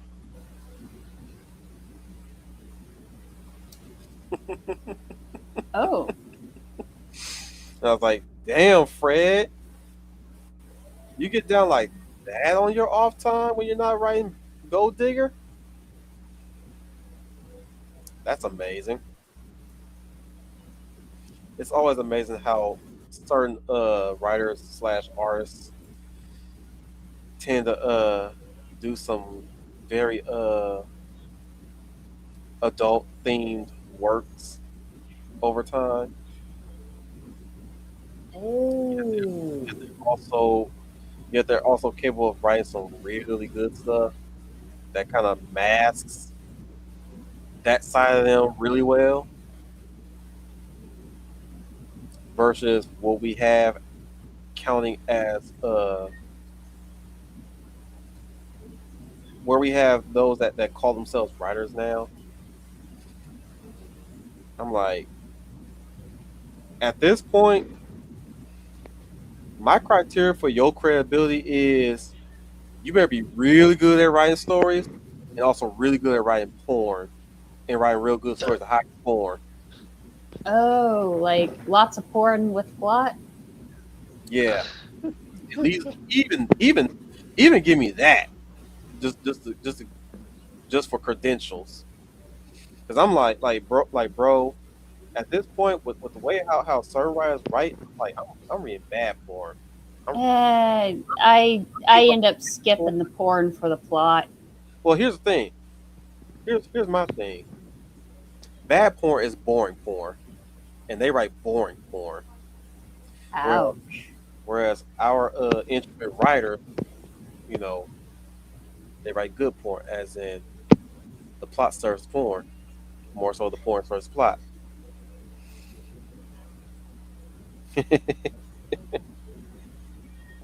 I don't read it nor watch porn.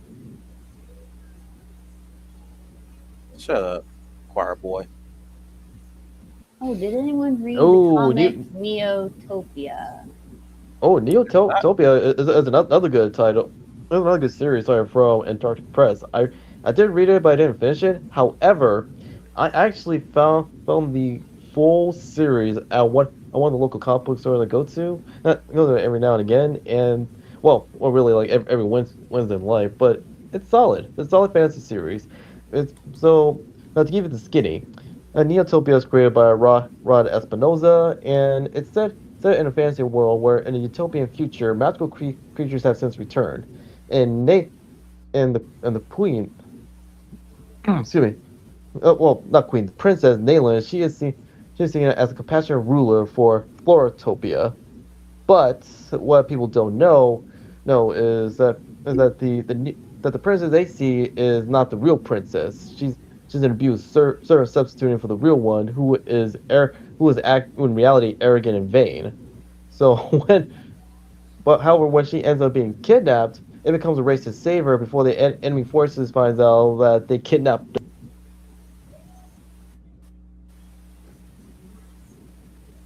Hmm. Yeah, to put it another way, enemy forces kidnap a compassionate ruler of a kingdom. Only they turn well, only to learn for the readers, she's actually compassionate, unlike the real princess. Oh. So yeah, Prince of Find Pop. better porn on AO3, and that is free. You can also find it in the webcomics. Yes, you're not wrong on both fronts.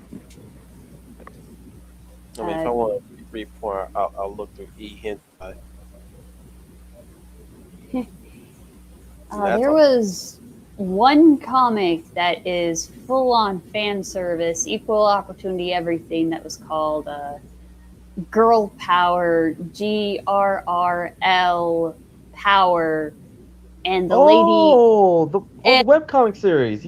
Yeah, and the that's also manga inspired. Yeah, I know that and one. the protagonist is insane.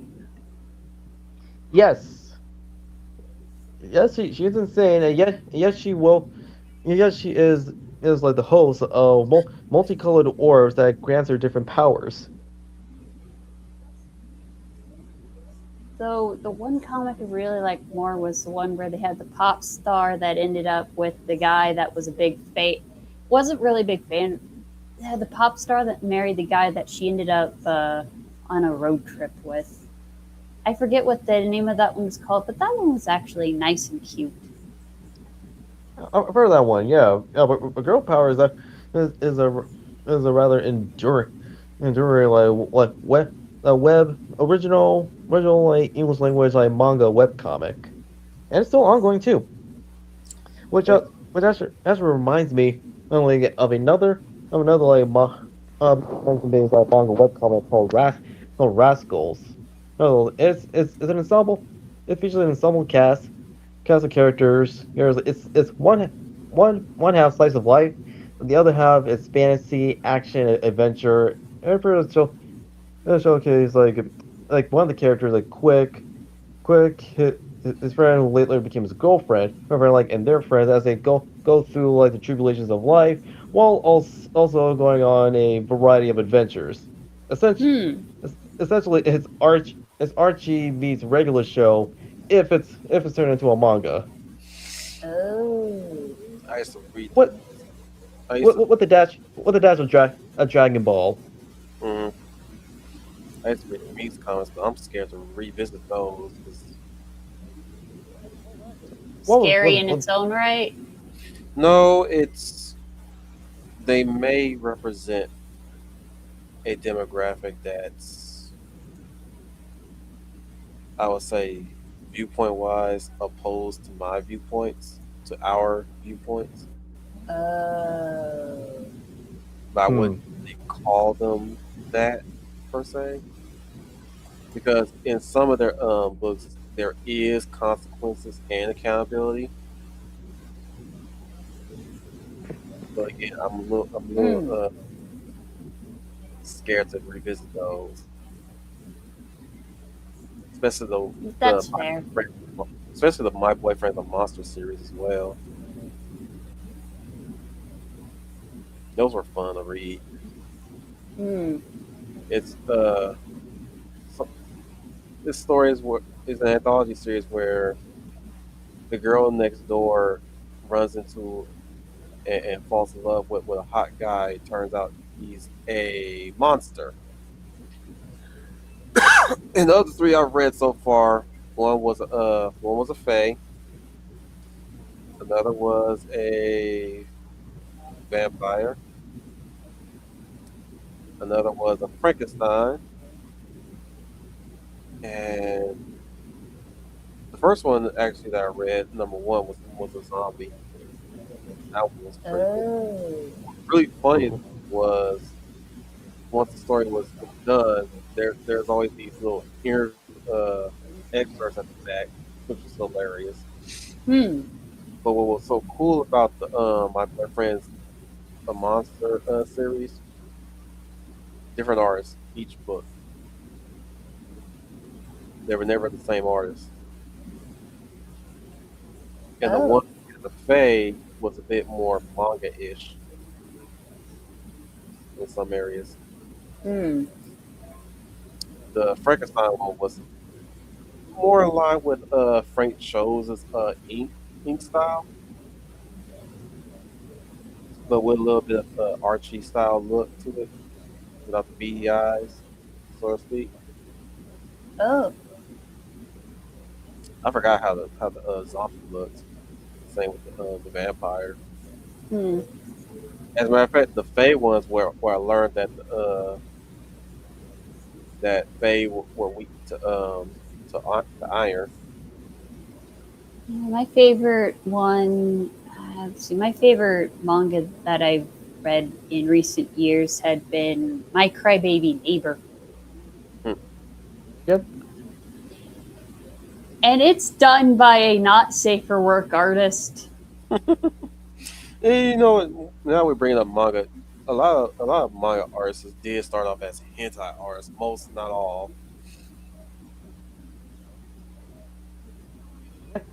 I get like by starting out like and that side of the of visual arts and even storytelling, it actually allowed him or her to improve rely on anatomy and other like aspects of visual art. Mm-hmm. Weird as that sounds. Yes, as weird as it sounds, it's true. At the same time, as Wolf mentioned earlier, yes, with most not all mangaka like started out as not safe for work creators. Y'all censor yourselves. Hentai artists and hentai writers.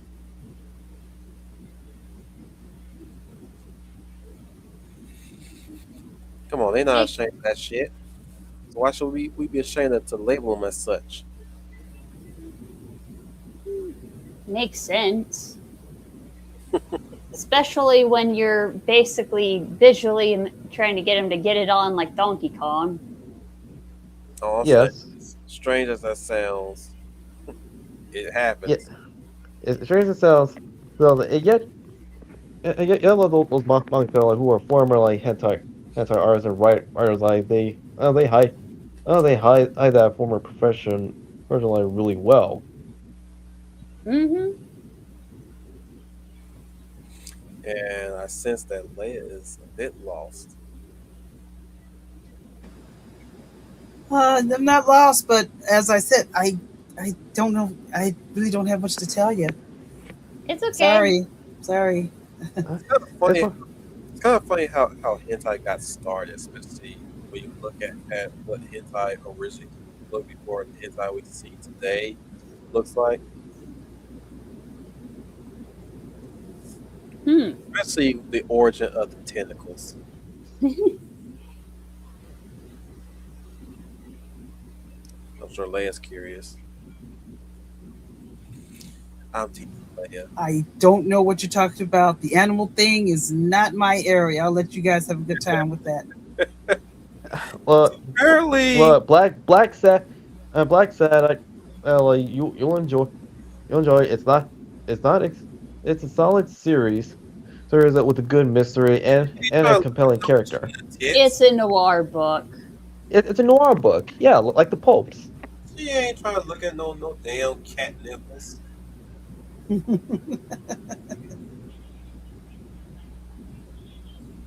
if it is a noir, you gonna see some nips on a cat.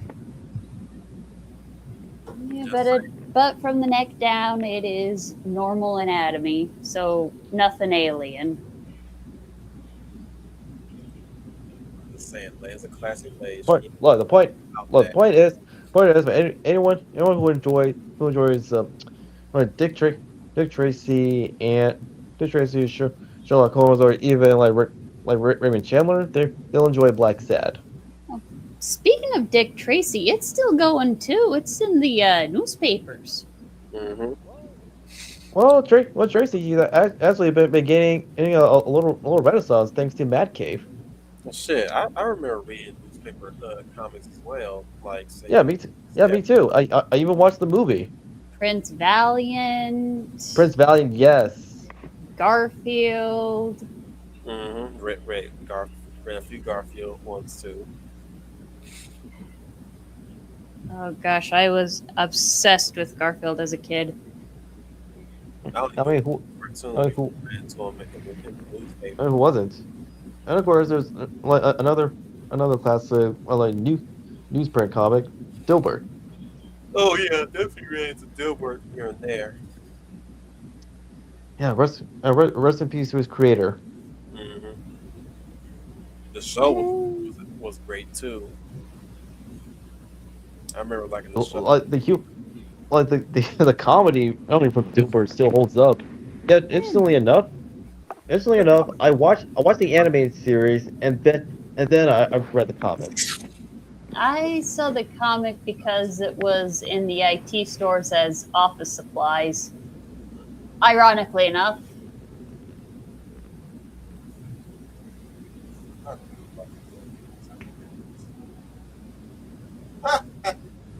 Got child.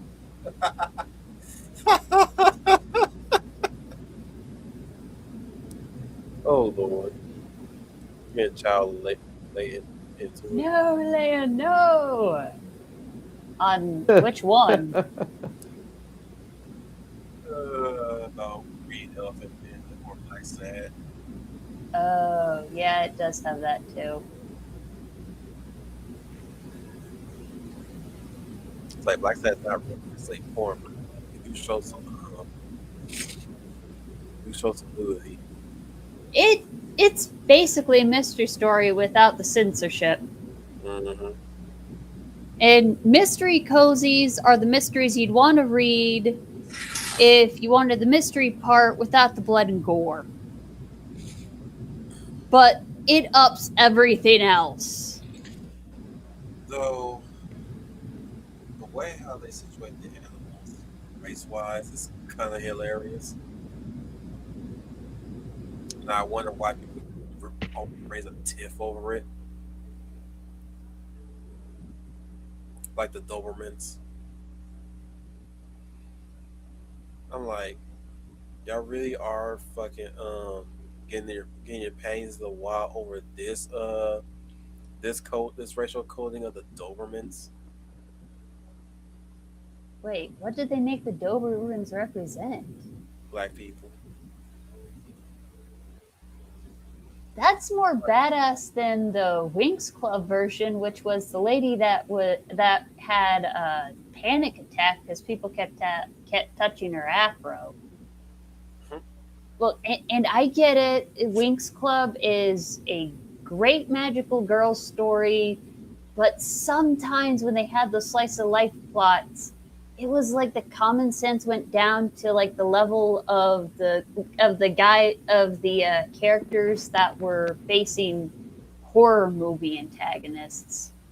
You know, the ones that would run to the car that was Yeah. not working instead of avoid where you would get caught.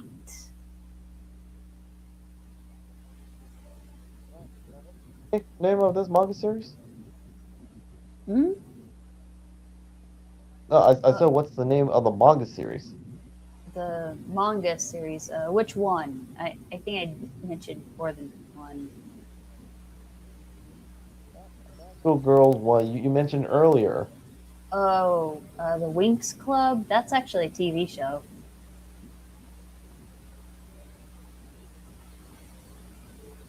It was Uh, a TV show that was aimed at girls, and it had, and the reason why the girls in the Winx Club look so skinny was they were made after the illustrations of French supermodels.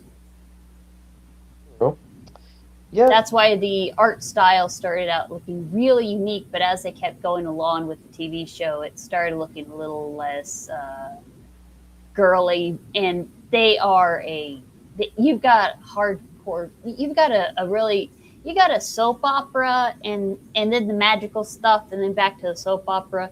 It's kind of like Witch or Sailor Moon, but they at least had some cool premises like the Tech Fairy. No, I no, you. not much like yeah. Well, They, Winx, well, both Winx and Witch, which like they are also all manga inspired works, but made in Europe. yeah, the European I experts. I never really got into it. It is Italian. Yes, yes, it is. I didn't get into it as much, but I used to watch it at like 5 o'clock in the morning because that's like the one time nobody had the TV that day. Wait a minute, which one? Both off and on because at and this still happens to this day.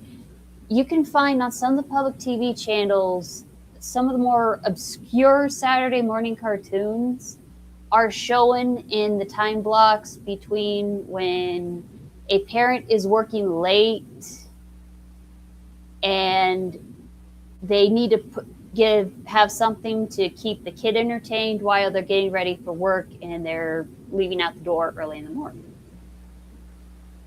Yeah, Is that tends to happen. And is yeah, and I like, and that was how I got into really looking at the TV guide and looking through all the shows. And you can find some really funky ones. Like there was a version of Trolls that was aimed at teens, a few of the Archie Comics cartoons, and then there was a few of them that were really, really good Canadian animations. And one of them was called Dino Squad, which was basically teens that could transform into dinosaurs. Yep. yeah. I remember watching Dino Squad as a kid.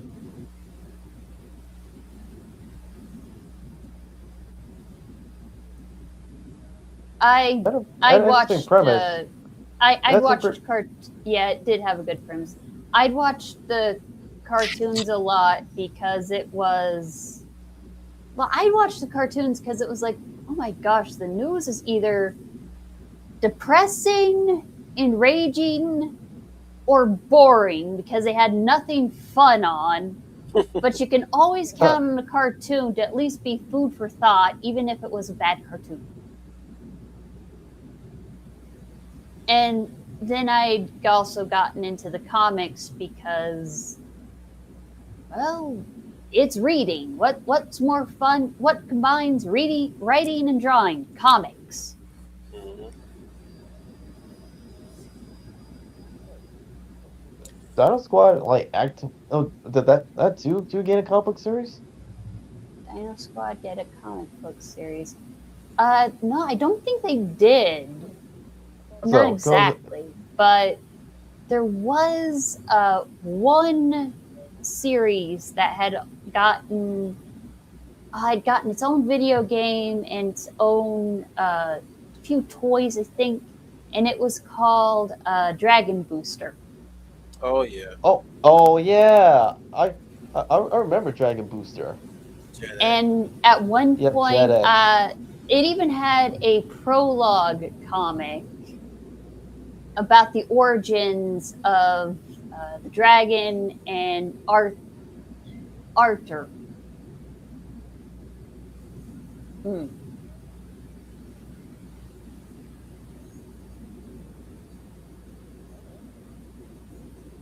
Those names are just hard to pronounce sometimes.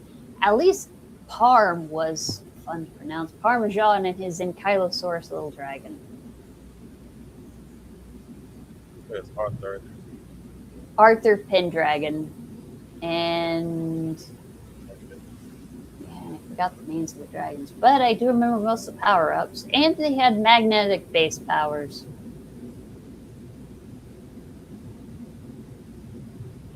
Oh, back then, that's like what we call the comics of yesteryear, especially in during the 80s and 90s. You had variety, right? In conclusion,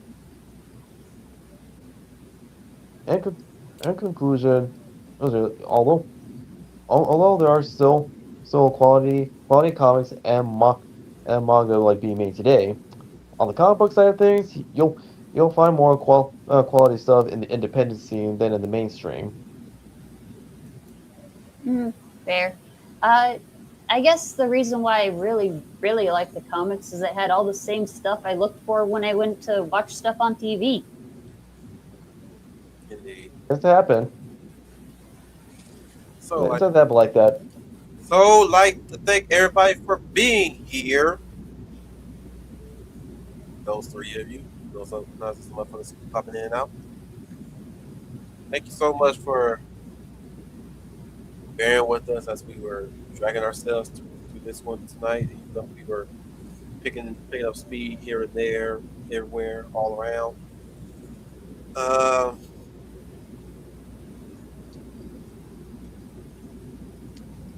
I think we're due. I think we're due for another movie spotlight. Which movie? Bring this time. Uh, I was thinking of something more.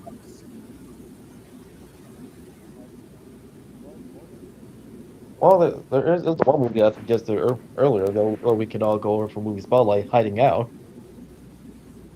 I also have suggested, and you can do this whenever you feel like it. It could be a fun chat going back over the summer of 1993 and why that summer was better than this summer.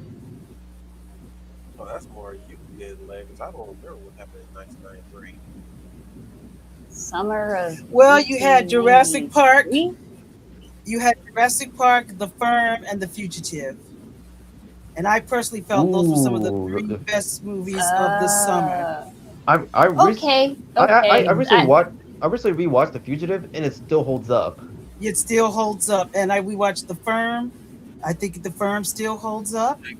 And I think that was one of the best summers because those were tremendous blockbusters when movies were blockbusters. Hang on. Yeah. What, you about to say something? Hmm. Yeah, when movies were blockbusters. And so I think it's could be a fun little topic to look back at that year and why that was truly summer. It was summer blockbusters, but they were good films. And like you said, Dom, The Fugitive definitely holds up. I personally felt That's it was the best movie of that year. Me personally. well, not just that. It's also to this day remains like one of the better adaptations of a classic TV show. Absolutely. But it's interesting Hmm. because those films were different categories. The Fugitive was an adaptation of a TV show. The Firm is an adaptation of a Tom Clancy novel, I believe. And Jurassic Park, of course, is based on Michael Crichton. So, what was the magic that year that made those three big films really work? I know for Cruise, it still showed why he was a box office star. Because the Firm is the type of movie you don't release in the summer. That's sort of a November-ish kind of film, but they put it out there and it was one of his biggest hits and it came out in the summer that year. I saw all three of those movies that year. So that should tell you something. Oh. I don't think this summer was very good at all. I do not. I know there's been Oh, some hits, but the summer of this year, as we wind down, not a good summer. But 93, definitely memorable. now, quick correction. Like, oh, the firm, it's a legal thriller, but the author in question is John Grisham, not Tom Clancy. Oh, thank you. I get them mixed up, but thank you, Dom. Thank you. You're welcome. Yes. But I Now, think all I'll work. say like with Grisham, like the reason why his books of legal tools like work because he is a former politician, like, and he did work as a lawyer. Yeah, I read that about him. Yeah. Yeah, he was part of that world as a lawyer, so that's probably why the films work. But I just was thinking, I was watching The Fugitive, and I watched The Firm the other day, and then the other day we were talking about Jurassic Park. Of course, we lost 70, and I thought that was a great summer. That was absolutely. I mean, Jurassic Park was the big money winner. We know that for sure. But those two other films, I think, did just as good. I was looking at the box office totals on The Firm and The Fugitive, and they were very good. And The Fugitive came out like right about August, about the time we're going into right now. It's ending summer, and we get this sensational, just this film that just really had us on our toes. Man, I saw it twice. Say I less. think it's Yeah, all righty. Now, I will. the one thing I can get behind with this summer is we had at least two movies this year that were good for general audiences, and they were actually based on something new. mhm. She's not wrong. It Oh, okay. wasn't Okay. the 10 zillionth sequel of something else. Like, True. Okay. Give you that. Points. No problem. Fair. No, I'm just down about this summer because too much tragedies have happened. Mm. It's like ain't no movies or entertainment changing that. There's so many death that just keep coming throughout this whole year. Oh.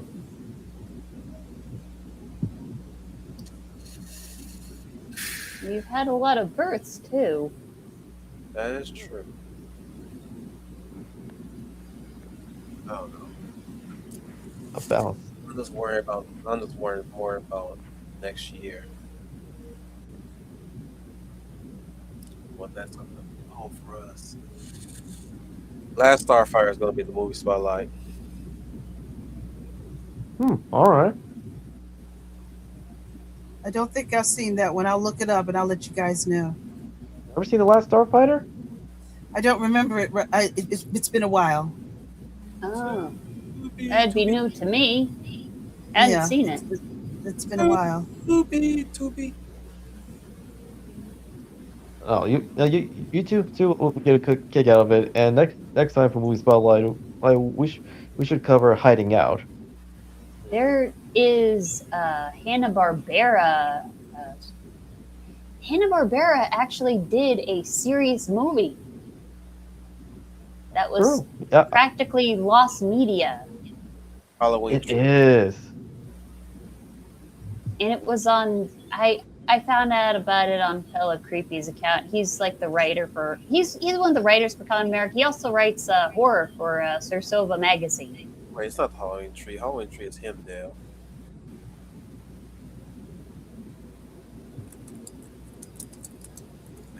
Because we were supposed to talk about the Halloween tree one time.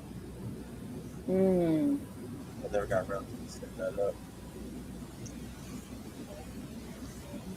I did. Obsession.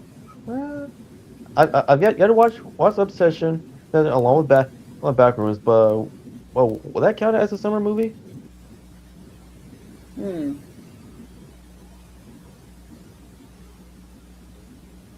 Honest question. I don't know. I'd actually I don't. have to. I don't. Oh, sorry. Go ahead. No, go ahead. Final. Go ahead. Not No, final. Shoot. Go I was ahead. wrong. Halloween tree was definitely Hanna Barbera.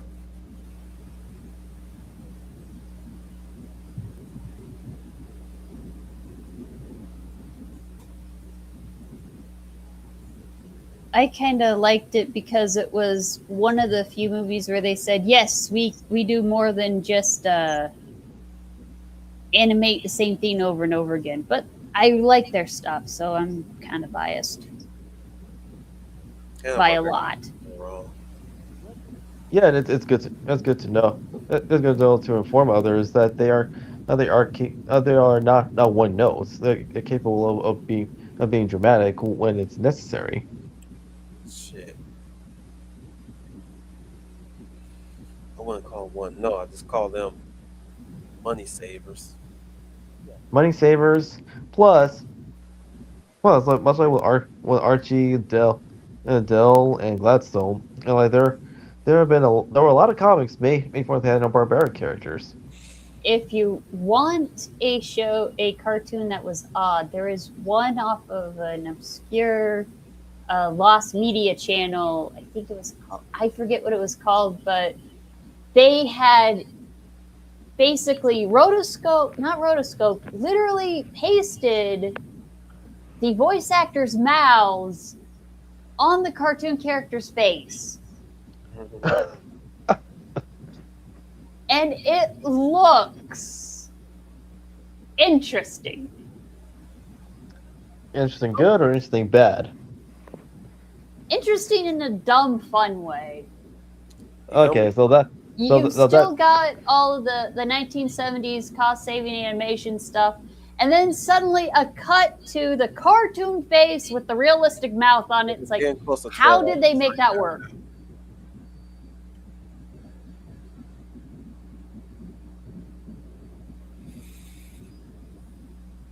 Are you Oh, ready? oh shoot. 12:46 Mountain Standard Time. Wow. The humbles rise, humble Marty. Hello, I'm Humble Marty. I write things and time doth fly when you gab about everything in between. All that energy, y'all save it to the end. The hell of the South Dominic Powell. in spite of the technical difficulties, thank everyone for joining us in tonight's episode of The Real Millennials. Make sure you stay tuned for later episodes this summer for our show, along with the other live streams that will come soon. Until then, this is the Hound of the South, Donnie Powell signing off. Remember, keep up the good fight, maintaining hope, idealism, and optimism alive in the world, because remember, cynicism and nihilism are for losers. The limited day of LA plus size. Hello, everyone. This is Plus Size, your lovely letter of valor. And for those that came, thank you for joining us in this discussion about comics and manga. If you have a favorite comic or manga that we haven't mentioned and you want to talk about it, please leave it in the comments below. I'm sure we'll very much appreciate that. And if you know anyone that is also interested in this topic, please share this stream with them. We would like to hear from some more voices, and we like to end up with a bunch, and we also like to hear your comments. But until then, I want to wish everybody a good week, and we will see you all then. So we're going to remind you guys of this game. Space.